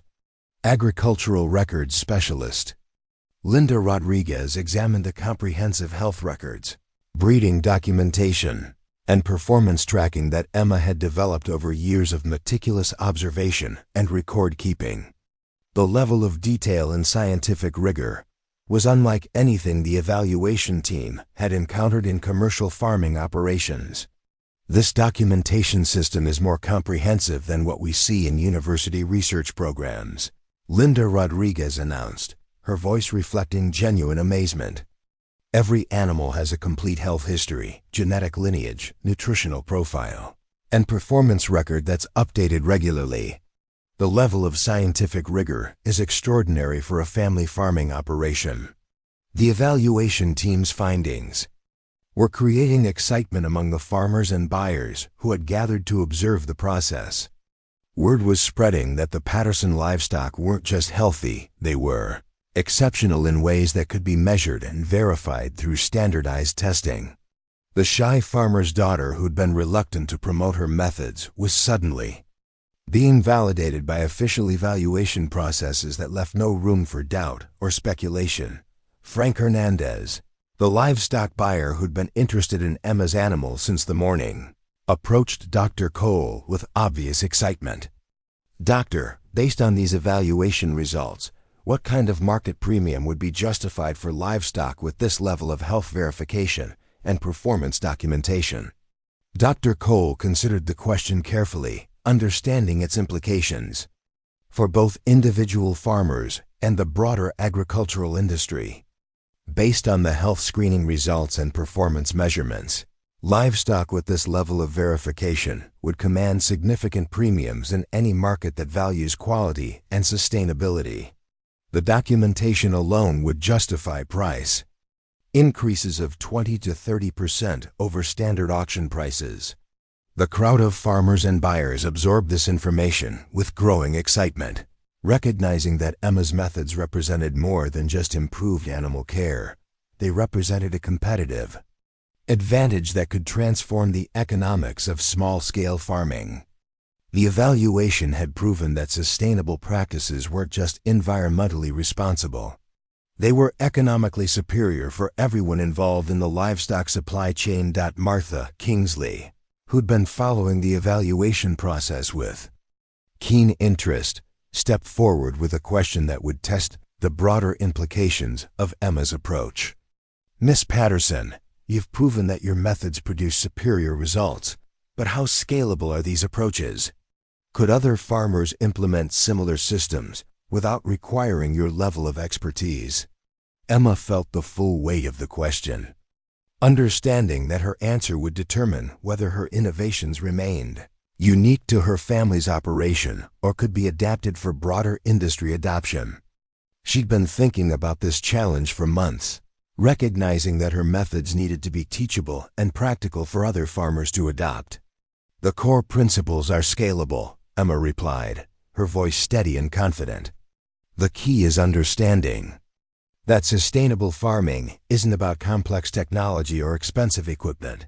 It's about systematic observation, careful record keeping, and making management decisions based on data rather than tradition. Any farmer can learn these approaches if they're willing to invest time in understanding their animals and their land." She pulled out a simplified version of her documentation system, one that she'd been developing specifically for farmers who wanted to implement similar practices without the extensive background in agricultural science that she'd acquired. "This is a basic monitoring system that captures the essential information needed to improve animal health and performance. It's designed to be practical for busy farmers while still providing the data needed to make informed management decisions." The evaluation team examined Emma's simplified system with interest, recognizing that she'd thought carefully about the practical challenges of implementing widespread change in agricultural practices. The system was comprehensive enough to produce meaningful improvements while remaining simple enough for farmers with limited time and resources to use effectively. Dr. Cole nodded approvingly as he reviewed this simplified documentation system. "This represents exactly the kind of practical innovation that could transform agricultural practices across the region," he said. "It's scientifically sound but accessible to farmers who don't have extensive technical training." As the official evaluation concluded, the results were clear and undeniable. Emma's methods had produced livestock that exceeded industry standards in every category that mattered to buyers, regulators, and consumers. Her documentation systems provided the kind of transparency and accountability that modern agricultural markets increasingly demanded. Her approaches were both economically and environmentally superior to Kotu Conventional farming practices. The proof of concept had been established beyond any reasonable doubt. The shy farmer's daughter who'd spent years working in obscurity had developed innovations that could benefit the entire agricultural industry. Her methods weren't just theories or untested ideas. They were proven approaches that had been validated through rigorous scientific evaluation. But perhaps most importantly, the evaluation had demonstrated that sustainable farming practices weren't obstacles to profitability, they were pathways to competitive advantage. Emma's livestock commanded premium prices because they were healthier, more productive, and raised using methods that buyers and consumers increasingly valued. The proof of concept had shown that innovation and tradition could work together to create better outcomes for farmers, animals, and the broader agricultural community. As the evaluation team prepared their final report, Emma realized that her role in the agricultural community had been permanently transformed. She was no longer just a farmer's daughter trying to help her family survive. She was a proven innovator whose methods had been validated by official evaluation and whose ideas could influence the future of sustainable farming throughout the region and beyond. The transformation began at 5:30 p.m. when Emma Patterson found herself standing in the center of the main auction ring, no longer the shy farmer's daughter who'd arrived that morning, hoping to quietly sell a few animals to help her family meet their bank payment. The wooden bleachers surrounding the ring were packed with farmers, buyers, agricultural officials, and reporters who'd heard about the day's extraordinary events. The traditional livestock auction had evolved into something unprecedented, a demonstration of how innovation and scientific thinking could revolutionize agricultural practices while honoring the values that made farming more than just a business. Emma carried herself differently now, with the confidence that came from having her ideas validated by rigorous evaluation and embraced by people whose opinions mattered in the agricultural world. The oversized flannel shirt had been replaced by a clean button-down blouse that her father had retrieved from their truck, and her usually hidden hair was pulled back in a neat bun that made her look older and more professional. But the most significant change was in her eyes. They held a clarity of purpose that hadn't been there that morning, a recognition of her own expertise and her responsibility to share knowledge that could benefit the entire farming community. Buck Rodriguez stood beside her, his role having evolved from auction coordinator to mentor and advocate for the kind of agricultural innovation that Emma represented. He'd spent the afternoon helping her organize her presentation materials, coaching her on how to address the diverse audience that had gathered to hear about her methods, and ensuring that she understood the broader implications of the moment. This wasn't just about selling livestock anymore, it was about demonstrating that sustainable farming practices could be both economically viable and environmentally responsible.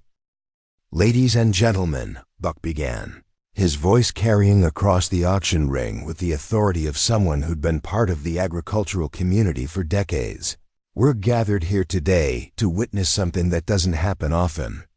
In our industry, the emergence of innovation that has the potential to transform how we think about farming, animal care, and sustainable agriculture." The crowd settled into expectant silence, understanding that they were about to witness something significant. Emma looked out at the faces surrounding her, seeing farmers who'd been struggling with many of the same challenges her family faced, buyers who were looking for reliable sources of high-quality livestock, and officials who were responsible for policies that affected thousands of agricultural operations. She realized that her quiet experiments and private innovations were about to become public knowledge, subject to scrutiny and evaluation by people who would determine whether her ideas had broader value. 6 months ago, Emma began, her voice steady despite the magnitude of the moment. "I was just a farmer's daughter trying to help my family keep our land and continue the work my grandfather started. I never imagined that the systems we developed for our own farm could have applications beyond our property boundaries. But today's events have shown me that innovation doesn't always come from research institutions or corporate laboratories. Sometimes it comes from careful observation, systematic thinking, and a willingness to challenge conventional approaches. When there might be better ways. She gestured to the display boards that had been set up around the ring, showing charts and graphs that documented the superior performance of Patterson livestock compared to industry averages. The evaluation we conducted today proved that sustainable farming practices aren't just environmentally responsible, they're economically advantageous. Our animals show better growth rates, fewer health problems, and higher reproductive success because we've learned to work with natural systems rather than against them. Emma's presentation continued with specific examples of how her methods had produced measurable improvements in animal health and farm profitability. She explained her pasture rotation system that maintained soil health while maximizing grass production, her breeding program that emphasized resilience and longevity, over size and rapid growth, and her health monitoring protocols that prevented problems before they became expensive treatments. The key insight, Emma explained, is that farming is fundamentally about managing complex biological systems. When we understand how these systems work, how soil affects plant growth, how nutrition affects animal health, how genetics affects performance, we can make management decisions that improve outcomes for animals, land, and farmers simultaneously. Dr. Harrison Cole stood up from his seat in the front row, his presence lending official credibility to Emma's presentation. Miss Patterson's methods have been evaluated using standardized protocols, and the results are exceptional, he announced. Her livestock show health indicators that are significantly superior to industry averages, and her documentation systems provide the kind of transparency that modern agricultural markets increasingly demand. The validation from state officials was followed by testimonials from buyers who'd been impressed by the quality of Patterson livestock. Frank Hernandez stepped forward to address the crowd, his words carrying the weight of someone who evaluated hundreds of animals each month. I've been buying livestock from major processing companies for 20 years, he said, and I can tell you that animals raised using Miss Patterson's methods are consistently superior in every category that matters to our industry: health, growth rates, meat quality, and overall condition. Martha Kingsley added her voice to the growing chorus of support, speaking from her perspective as a successful rancher who understood the challenges of implementing new practices. What Emma has accomplished isn't just impressive, it's practical, she said. Her methods are based on sound science, but they're designed to be implementable by farmers with limited resources and time. She's found ways to achieve better results without requiring expensive equipment or massive changes to existing operations. As the testimonials continued, Emma realized that her transformation was complete. She was no longer the invisible farmer's daughter who'd spent years hiding her innovations from public view. She was a recognized expert whose ideas were being embraced by people who understood agriculture from every perspective: production, regulation, marketing, and policy development. The moment that crystallized her new status came when Dr. Jennifer Walsh, the Dean of Agricultural Sciences at the State University, approached the microphone with an offer that would have seemed impossible just hours earlier. Miss Patterson, Dr. Walsh said, I'd like to invite you to serve as a consultant to our agricultural extension program. Your methods represent exactly the kind of practical innovation that our farmers need, and we'd like to help you develop educational materials that could be used throughout the state. Emma felt a surge of excitement mixed with trepidation as she absorbed the implications of the offer. The University Extension Program reached thousands of farmers across multiple states, and her involvement would mean that her methods could influence agricultural practices on a scale she'd never imagined. But it would also mean stepping fully into the public role that she'd been avoiding for years, accepting responsibility for advocating for changes that could affect the livelihoods of countless farming families. I'm honored by your offer, Emma replied, her voice reflecting both humility and growing confidence. My grandfather always believed that good farming practices should be shared, not kept secret. If our methods can help other farmers improve their operations and create better outcomes for their animals and their land, then I'm willing to do whatever it takes to make that knowledge available." The audience erupted in applause, recognizing that they were witnessing a moment of historical significance in their agricultural community. The shy farmer's daughter who'd started the day hoping to quietly sell a few animals had become a leader whose ideas would influence farming practices throughout the region and beyond. Buck Rodriguez stepped forward to make an announcement that would formalize Emma's new role in the agricultural community. The Cedar Valley Agricultural Association is pleased to announce the establishment of the Patterson Center for Sustainable Farming Innovation, he said. This center will serve as a resource for farmers who want to learn about integrated management systems, sustainable practices, and science-based approaches to agriculture. Emma felt overwhelmed by the rapid transformation of her life and role, but she also felt a deep sense of purpose and responsibility. The knowledge she'd inherited from her grandfather, combined with her own innovations and systematic approach to farming, had the potential to help struggling farms become more profitable while improving outcomes for animals and environmental stewardship. As the formal presentations concluded, Emma found herself surrounded by farmers, buyers, and officials who wanted to learn more about her methods, explore collaborative opportunities, and discuss the broader implications of sustainable farming practices. The quiet young woman who'd spent the morning hiding behind her father's truck was now the center of attention, fielding questions and sharing ideas with confidence and authority. The transformation was complete. Emma Patterson had evolved from an invisible farmer's daughter to a recognized leader in agricultural innovation, someone whose ideas would influence farming practices for years to come. But perhaps most importantly, she had discovered that her voice mattered, that her innovations had value, and that sometimes the most powerful changes come from unexpected sources when they're given the opportunity to be heard. The evening sun was beginning to set over the auction grounds, but Emma's new role as an agricultural innovator was just beginning.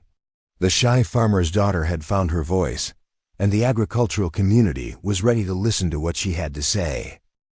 The ripple effect began that very evening, as word of Emma Patterson's innovations spread through the agricultural community with the speed and intensity that only truly significant developments can achieve.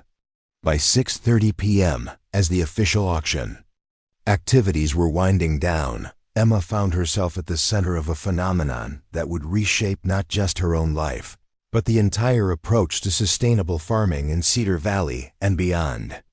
The parking lot behind the auction barn had transformed into an impromptu marketplace, where buyers weren't just competing for livestock, they were competing for access to the knowledge and methods that had produced such exceptional results.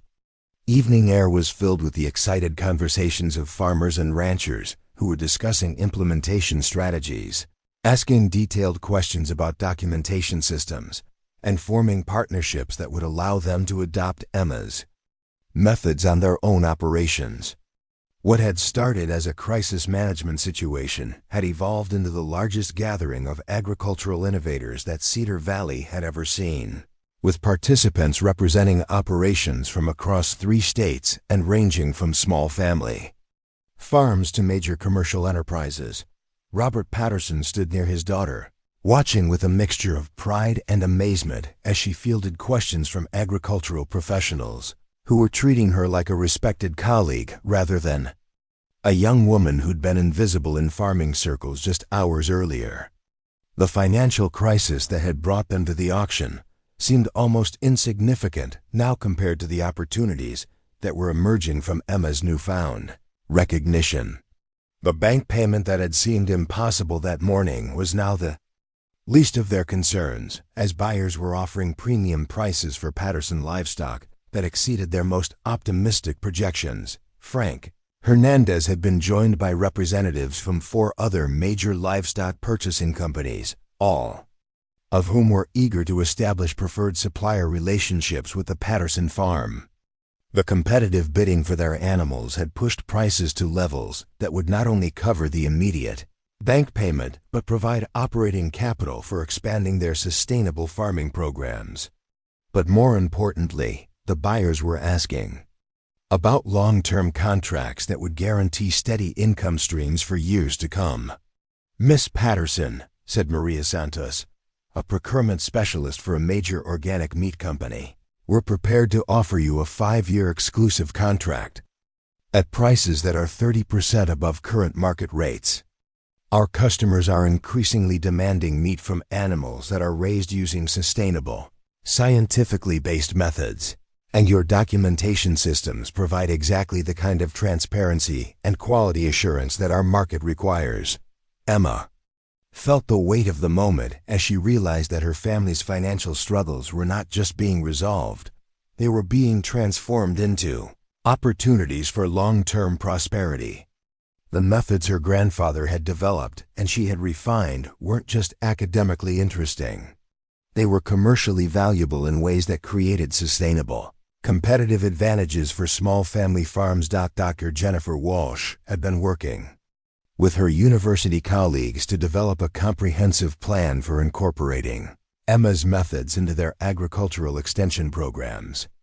The state university system was prepared to offer her a consulting position that would allow her to develop educational materials, conduct training workshops, and provide technical assistance to farmers throughout the region. The position would come with a salary that exceeded what most university professors earned, along with research funding that would support continued innovation and development of sustainable farming practices. "Emma," Dr. Walsh said, pulling her aside for a private conversation, "we're not just talking about occasional consulting work.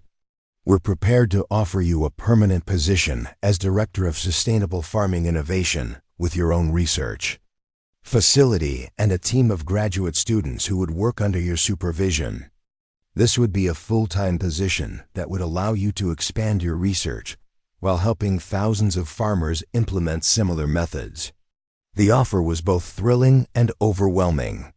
Emma had never imagined that her quiet experiments could lead to a career in agricultural research and education. But she was beginning to understand that her innovations represented more than just improved farming techniques. They represented a new paradigm for how agriculture could balance productivity with sustainability. The media attention was unprecedented. For a local agricultural event, Patricia Wong, the journalist who'd been covering the auction, had been joined by reporters from agricultural publications, television stations, and online media outlets that served farming communities across the region. The story of the shy farmer's daughter who'd revolutionized livestock management was exactly the kind of positive agricultural news that media outlets were eager to share. "Emma Patterson represents the future of American agriculture," Patricia Wong reported to her television audience during the evening news broadcast. "Her story demonstrates that innovation doesn't always come from major corporations or research institutions. Sometimes it comes from young farmers who are willing to combine traditional values with scientific thinking to create better outcomes for animals, land, and farming families." The social media response was equally remarkable. Agricultural influencers, farming organizations, and sustainable agriculture advocates were sharing Emma's story across multiple platforms, creating a viral sensation that brought attention to sustainable farming practices from audiences that extended far beyond traditional agricultural communities. The hashtag farming innovation was trending on social media platforms, with thousands of farmers sharing their own stories of implementing sustainable practices and asking for guidance about adopting Emma's methods. But perhaps the most significant development was the formation of the Cedar Valley Sustainable Agriculture Cooperative, an organization that emerged spontaneously from the evening's discussions. Farmers who'd been impressed by Emma's results were organizing themselves into a collaborative network that would allow them to share knowledge, coordinate marketing efforts, and implement sustainable practices on a scale that would benefit the Entire regional agricultural economy. Martha Kingsley had been elected as the cooperative's first president, with Emma serving as technical director and Buck Rodriguez as organizational coordinator. The cooperative represented over 40 farming operations with a combined total of more than 10,000 acres of agricultural land, making it one of the largest sustainable farming initiatives in the state. This cooperative isn't just about implementing Emma's methods, Martha explained to the group of farmers who'd gathered to discuss the organization's goals. It's about creating a network of support that allows farmers to share knowledge, learn from each other's experiences, and work together to develop markets for sustainably produced agricultural products. The cooperative's formation had immediate practical benefits for its members. Bulk purchasing agreements would reduce the cost of implementing sustainable practices. Shared marketing efforts would help members access premium markets for their products, and collaborative research projects would allow continued innovation and improvement of farming methods. Emma found herself at the center of planning discussions that would influence agricultural practices across the region for years to come. The cooperative was preparing to establish demonstration farms where new techniques could be tested and refined, educational programs that would train farmers in sustainable practices, and certification systems that would allow consumers to identify products that were produced using environmentally responsible methods. The economic impact of the day's events extended far beyond the immediate participants. Local banks were revising their lending practices to accommodate farmers who wanted to implement sustainable practices, recognizing that Emma's methods represented reduced risk and improved profitability for agricultural operations. Equipment dealers were preparing to stock the tools and supplies needed for sustainable farming, while veterinarians were developing specialized services for farmers who wanted to implement comprehensive health monitoring systems. Dr. Harrison Cole had been working with state agricultural officials to develop policy recommendations that would support the adoption of sustainable farming practices throughout the state. The success of Emma's methods had demonstrated that environmental protection and economic prosperity weren't competing goals. They were complementary objectives that could be achieved through scientific approaches to traditional farming. Ms. Patterson's innovations represent exactly the kind of practical solutions that our industry needs, Dr. Cole announced to the assembled crowd. Her methods provide a pathway for farmers to improve their profitability while also improving outcomes for animal welfare and environmental stewardship. This is the future of American agriculture. As the evening progressed, Emma began to understand that her transformation from shy farmer's daughter to agricultural innovator was part of a larger change that was affecting the entire farming community. The success of her methods had created opportunities for other farmers to reconsider their approaches, for buyers to demand higher standards of quality and sustainability, and for policymakers to support agricultural practices that benefited both farmers and the broader community. The ripple effects of the day's events would continue to spread for months and years to come. Emma's documentation systems would become the standard for sustainable farming certification programs. Her breeding strategies would influence genetic improvement programs across multiple states. Her integrated management approaches would be taught in agricultural colleges and implemented on thousands of farms throughout the region. But perhaps most importantly, Emma's story would inspire other young farmers to trust their instincts, share their innovations, and challenge conventional wisdom when they knew there were better approaches available. The shy farmer's daughter who'd been afraid to speak up had demonstrated that sometimes the most important voices in agriculture belong to people who've been quietly working while others were talking. As the stars began to appear in the darkening sky above the auction grounds, Emma Patterson stood surrounded by the agricultural community that had embraced her ideas and welcomed her leadership. The quiet young woman who'd started the day hoping to help her family survive a financial crisis had become a catalyst for changes that would benefit farmers, animals, and the land for generations to come. The transformation was complete, But the real work was just beginning. Emma Patterson, Director of Sustainable Farming Innovation, was ready to help lead American agriculture into a future where tradition and innovation could work together to create better outcomes for everyone involved in the ancient and essential work of feeding the world. 2 years after that transformative August day at the Cedar Valley Livestock Auction, Emma Patterson stood in the gleaming conference room of the Patterson Center for Sustainable Farming Innovation, looking out at rolling hills that had been transformed into a living laboratory for agricultural excellence. The modest building that housed the center had grown from a converted barn into a state-of-the-art facility that welcomed visitors from around the world, all eager to learn about the farming methods that had revolutionized sustainable agriculture. Throughout the region and beyond, the morning sun illuminated pastures where dozens of research projects were underway, each one designed to refine and improve the integrated management systems that Emma had developed. Graduate students from universities across the country worked alongside experienced farmers, creating a unique educational environment where theoretical knowledge merged with practical application. The center had become a model for how agricultural research could be conducted in partnership with working farms, producing innovations that were both scientifically sound and economically viable. Emma's transformation from shy farmer's daughter to internationally recognized agricultural innovator had been complete, but it had never overshadowed her fundamental commitment to the values that her grandfather had instilled in her. She still walked the pastures every morning, still maintained detailed records of animal health and performance, and still approached each day with the curiosity and systematic thinking that had made her innovations possible. But now her quiet observations were shared with a global audience through research publications, educational programs, and demonstration projects that were changing how farmers thought about their relationship with the land and their animals.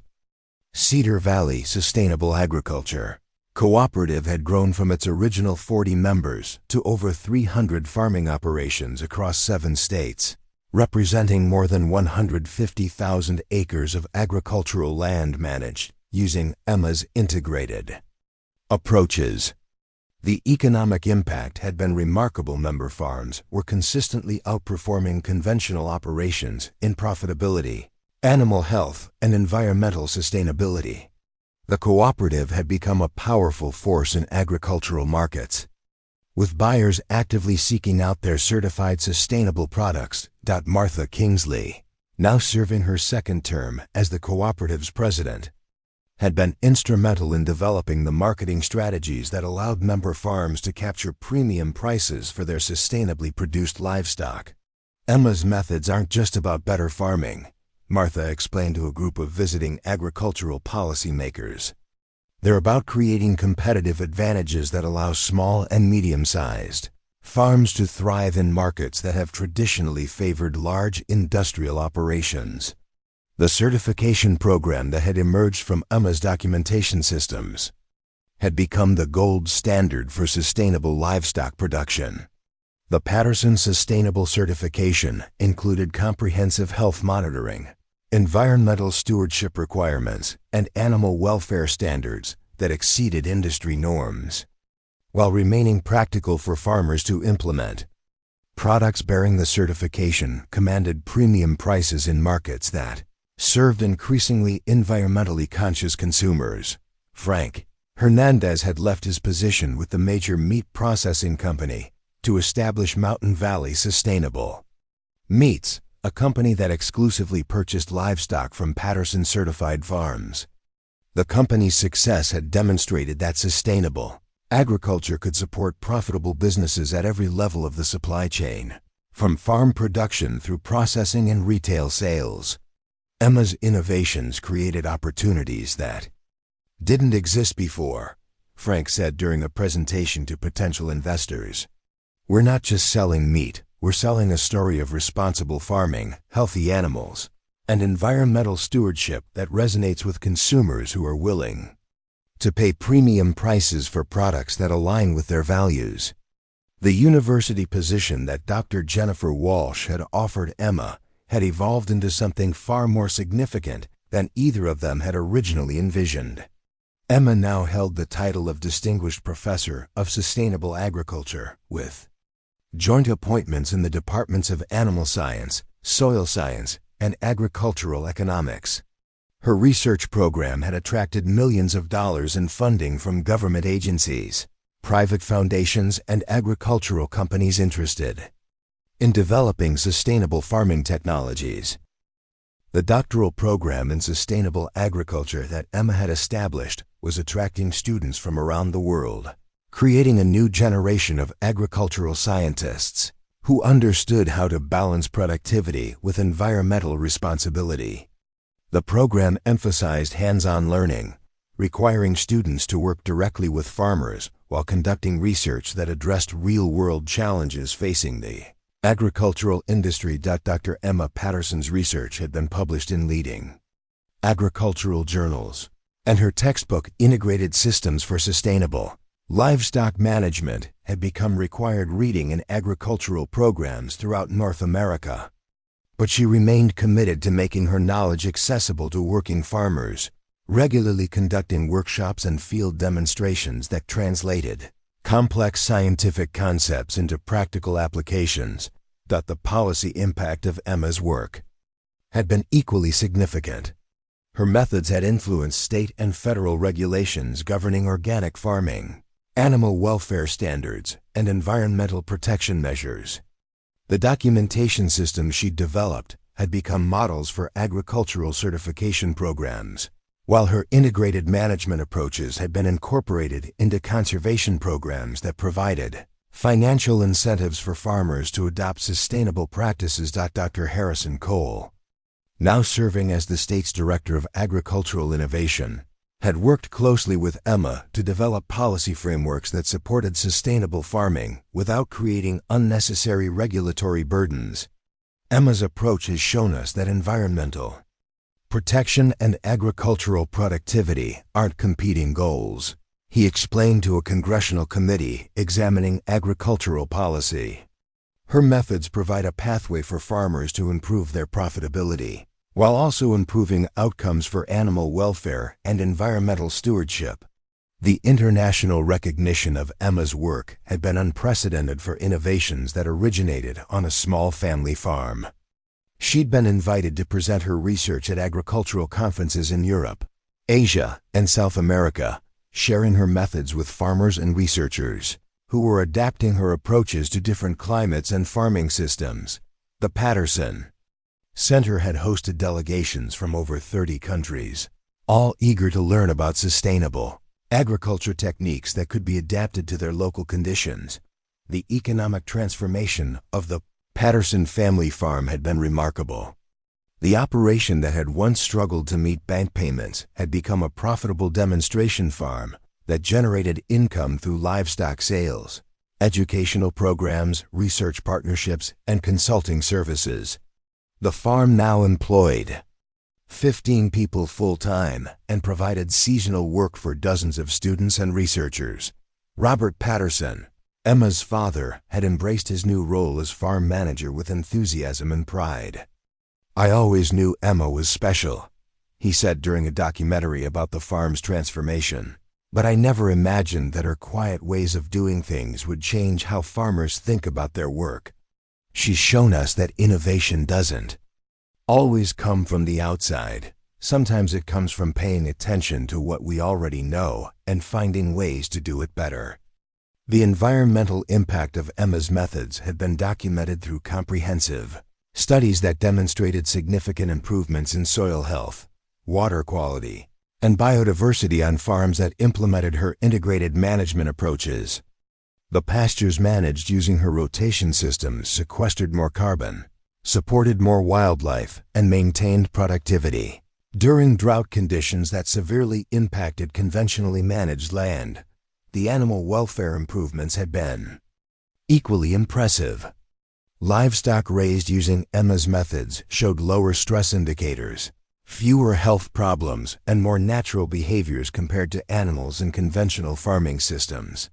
The comprehensive health monitoring that was central to her approach had virtually eliminated the routine use of antibiotics while maintaining animal health through preventive care and optimal nutrition.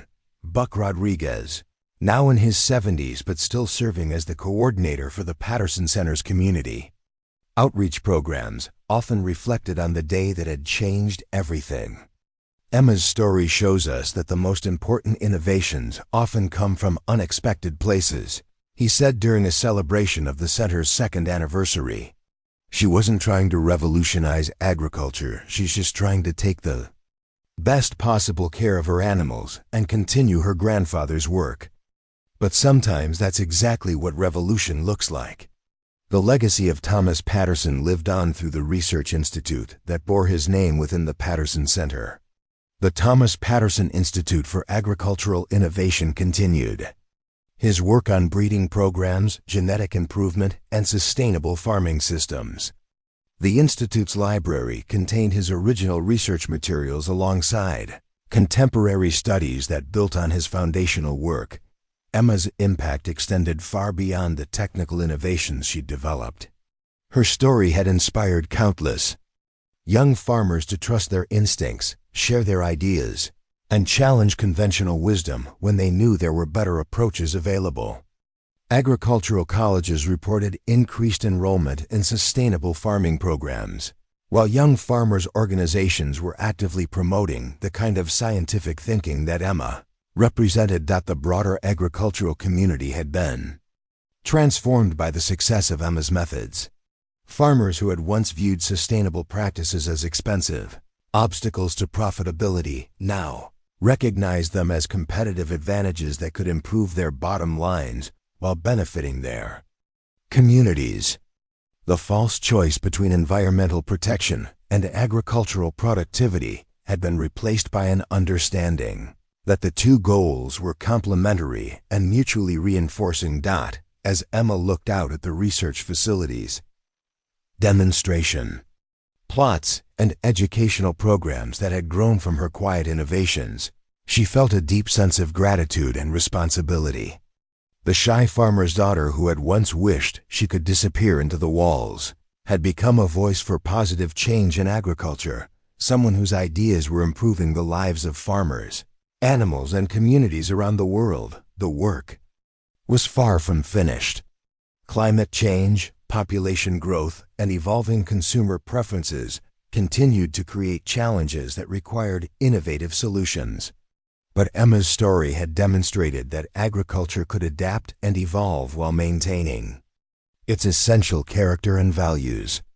The future of farming would be built on the foundation of scientific understanding, environmental stewardship, and the quiet courage of people who were willing to challenge conventional wisdom when they knew there were better ways available. Transformation of the shy farmer's daughter was complete, but the impact of her innovations was just beginning to reach its full potential. Emma Patterson had proven that sometimes the most powerful voices in agriculture belong to those who have been quietly working while others were talking, and that the future of farming would be shaped by people who understood that tradition and innovation could work together to create a better world for everyone. 2 years after that transformative August day at the Cedar Valley Livestock Auction, Emma Patterson stood in the gleaming conference room of the Patterson Center for Sustainable Farming Innovation, looking out at rolling hills that had been transformed into a living laboratory for agricultural excellence.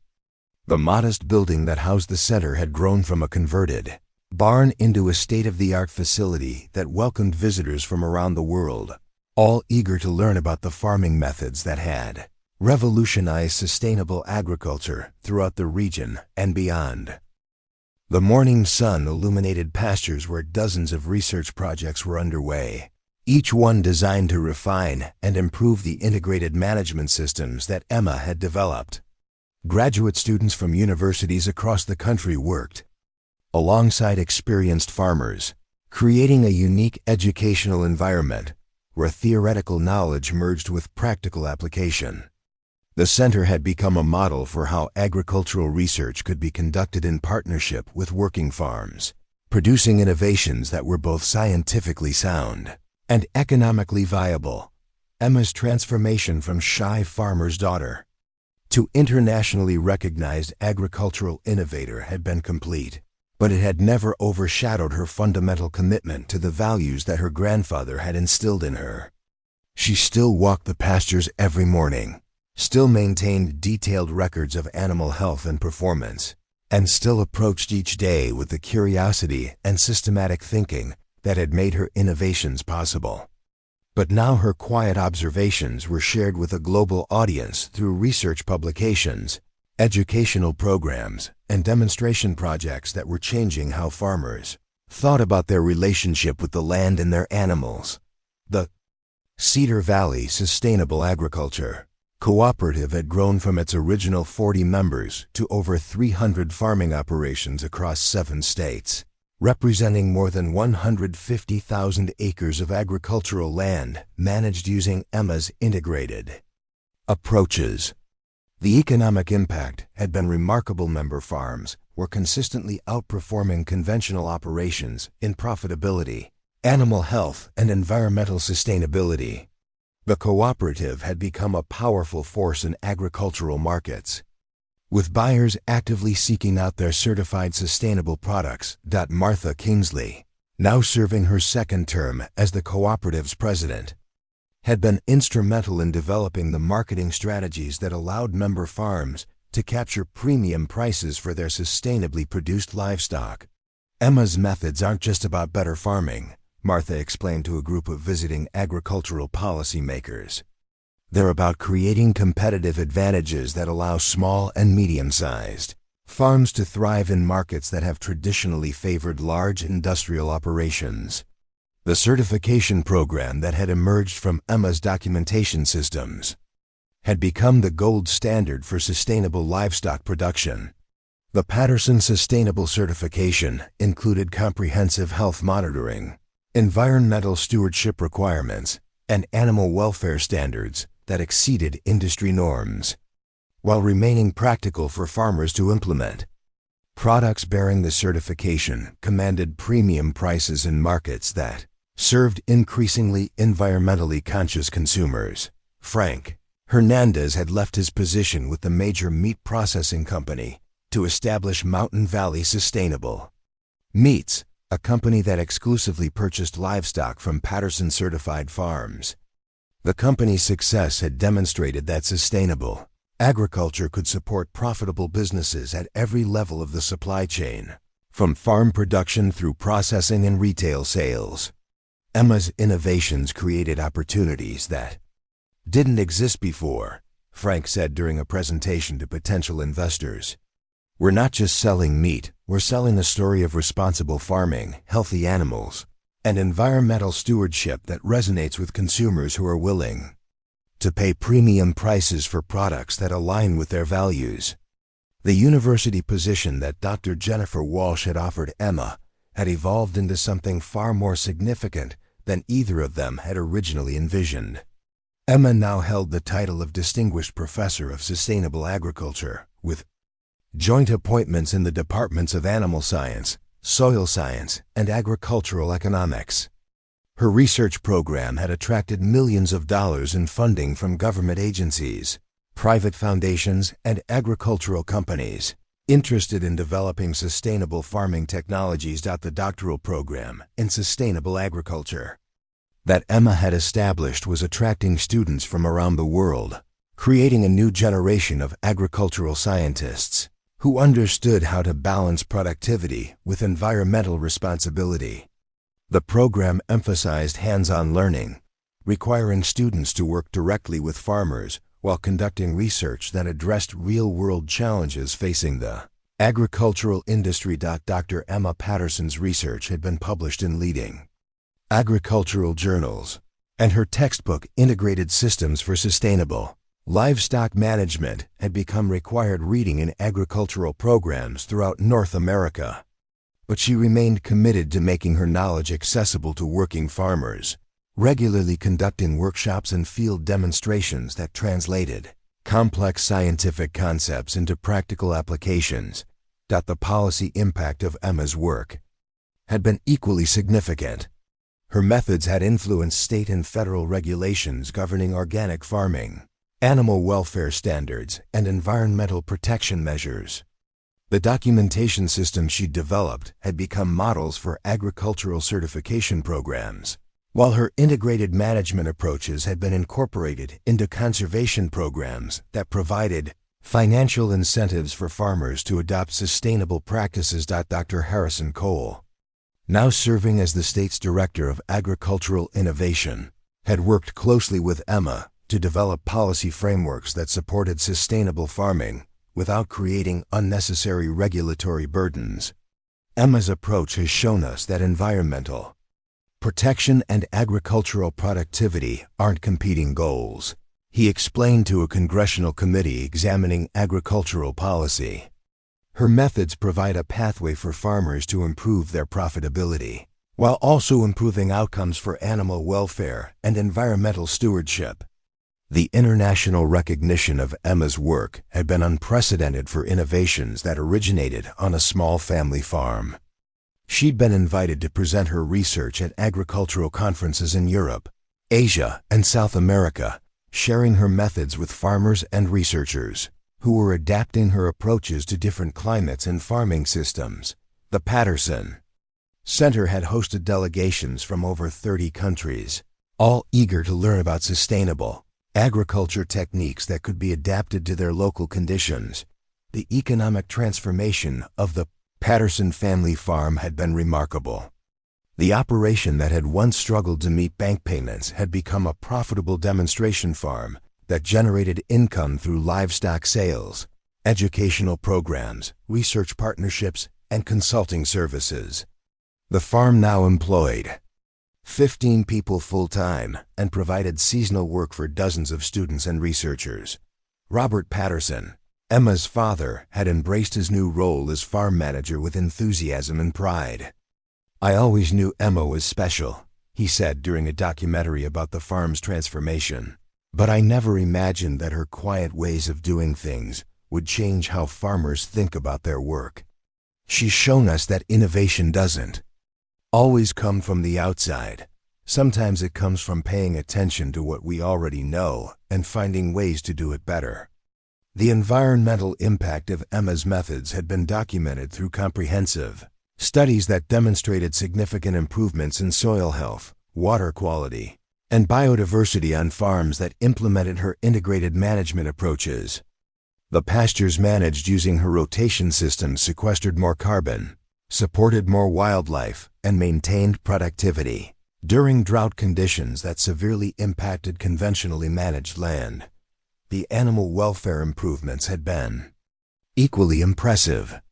Livestock raised using Emma's methods showed lower stress indicators, fewer health problems, and more natural behaviors compared to animals in conventional farming systems. The comprehensive health monitoring that was central to her approach had virtually eliminated the routine use of antibiotics while maintaining animal health through preventive care and optimal nutrition. Buck Rodriguez, now in his 70s but still serving as the coordinator for the Patterson Center's community outreach programs, often reflected on the day that had changed everything. Emma's story shows us that the most important innovations often come from unexpected places, he said during a celebration of the center's second anniversary. She wasn't trying to revolutionize agriculture. She was just trying to take the best possible care of her animals and continue her grandfather's work. But sometimes that's exactly what revolution looks like. The legacy of Thomas Patterson lived on through the research institute that bore his name within the Patterson Center. The Thomas Patterson Institute for Agricultural Innovation continued his work on breeding programs, genetic improvement, and sustainable farming systems. The Institute's library contained his original research materials alongside contemporary studies that built on his foundational work. Emma's impact extended far beyond the technical innovations she'd developed. Her story had inspired countless young farmers to trust their instincts, share their ideas, and challenge conventional wisdom when they knew there were better approaches available. Agricultural colleges reported increased enrollment in sustainable farming programs, While young farmers' organizations were actively promoting the kind of scientific thinking that Emma represented, the broader agricultural community had been transformed by the success of Emma's methods. Farmers who had once viewed sustainable practices as expensive obstacles to profitability now recognized them as competitive advantages that could improve their bottom lines while benefiting their communities. The false choice between environmental protection and agricultural productivity had been replaced by an understanding that the two goals were complementary and mutually reinforcing.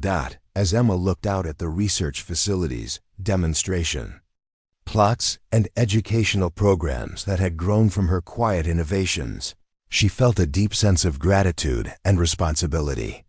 The shy farmer's daughter who had once wished she could disappear into the walls had become a voice for positive change in agriculture, someone whose ideas were improving the lives of farmers, animals, and communities around the world. The work was far from finished. Climate change, population growth, and evolving consumer preferences continued to create challenges that required innovative solutions. But Emma's story had demonstrated that agriculture could adapt and evolve while maintaining its essential character and values. The future of farming would be built on the foundation of scientific understanding, environmental stewardship, and the quiet courage of people who were willing to challenge conventional wisdom when they knew there were better ways available. The transformation of the shy farmer's daughter was complete, but the impact of her innovations was just beginning to reach its full potential. Emma Patterson had proven that sometimes the most powerful voices in agriculture belong to those who have been quietly working while others were talking, and that the future of farming would be shaped by people who understood that tradition and innovation could work together to create a better world for everyone. But perhaps the most remarkable chapter of Emma's story was yet to be written. On a crisp October morning, as autumn painted the Cedar Valley landscape in brilliant shades of gold and crimson, Emma received a phone call that would take her work to heights she had never imagined possible. The caller was Dr. Michael Chun, director of the newly established Global Food Security Initiative at the United Nations, and his words would open doors to international impact that extended far beyond the rolling hills of her family's farm. Dr. Patterson, Dr. Chun said, his voice carrying the weight of global responsibility, we've been following your research for the past 2 years, and we believe your methods represent exactly the kind of scalable solutions that our world desperately needs. Food security is one of the most pressing challenges facing humanity, and your integrated approach to sustainable farming could help millions of smallholder farmers around the world improve their productivity while protecting their local environments. Emma felt the familiar flutter of nervousness that had once overwhelmed her, but it was now tempered by years of experience and a deep understanding of her own capabilities. The shy farmer's daughter who had once hidden behind her father's truck was being asked to help address one of the most significant challenges facing humanity in the 21st century. The United Nations initiative was preparing to launch pilot programs in 12 countries across Africa, Asia, and South America, working with smallholder farmers who were struggling with food security, environmental degradation, and economic instability. Emma's methods, adapted for different climates and farming systems, could provide these farmers with the tools they needed to improve their livelihoods while contributing to global food security. Your documentation systems, integrated management approaches, and emphasis on working with natural systems rather than against them, Dr. Chen continued, represent exactly the kind of practical innovation that can be implemented by farmers with limited resources while producing significant improvements in productivity and sustainability. Emma accepted the consulting position with the Global Food Security Initiative, understanding that her work would now reach farmers in remote villages who faced challenges that made her family's original financial struggles seem modest by comparison. The methods her grandfather had developed on their small farm in Cedar Valley were about to be tested in some of the most challenging agricultural environments on Earth.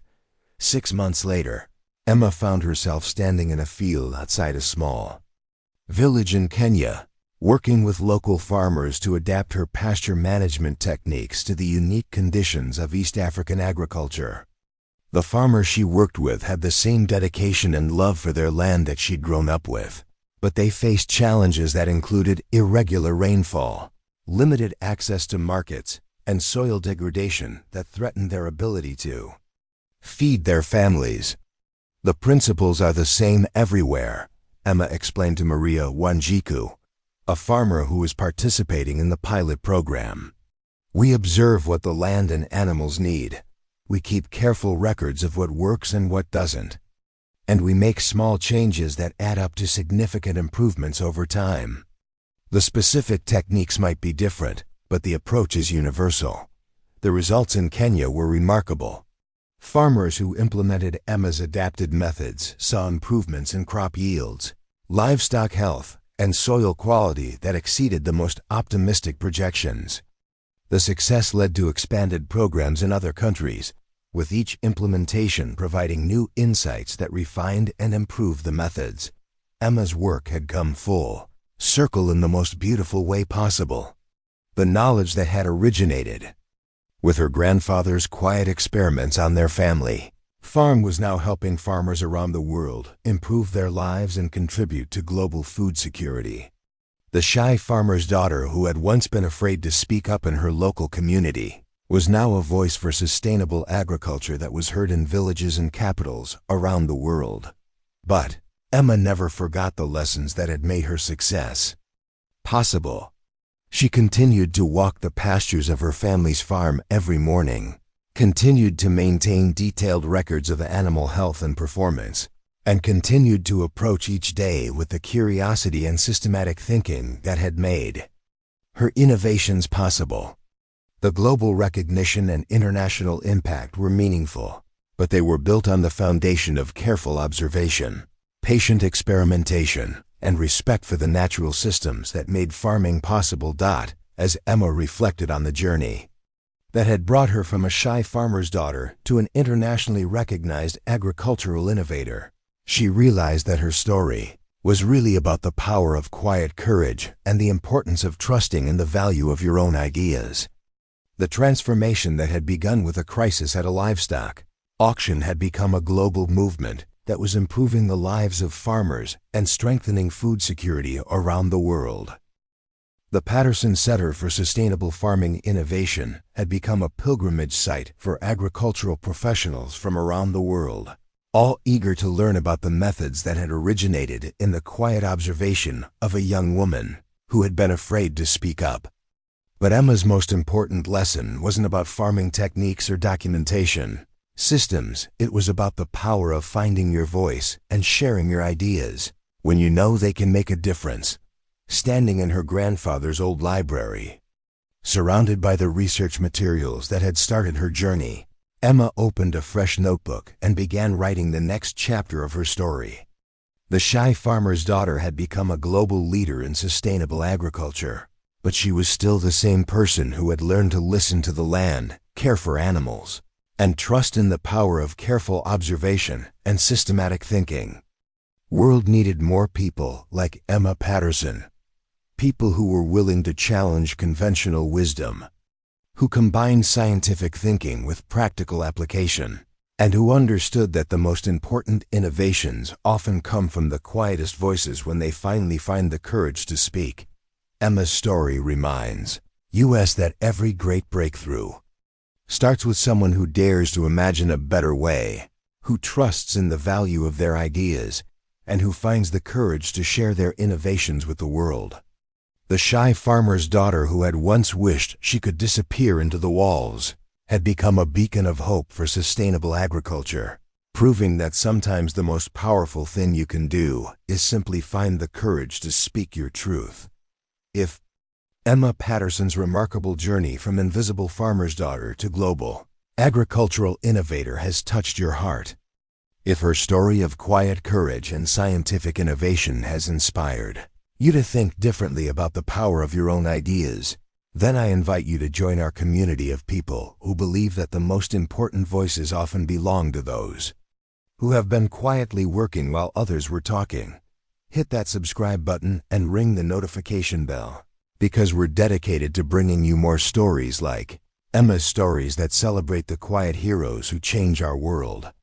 Through dedication, innovation, and the courage to challenge conventional wisdom when they know there are better ways available. Your voice matters, your ideas have value, and somewhere out there, the world is waiting for exactly what you have to offer. The question isn't whether you have something important to contribute. The question is whether you'll find the courage to share it.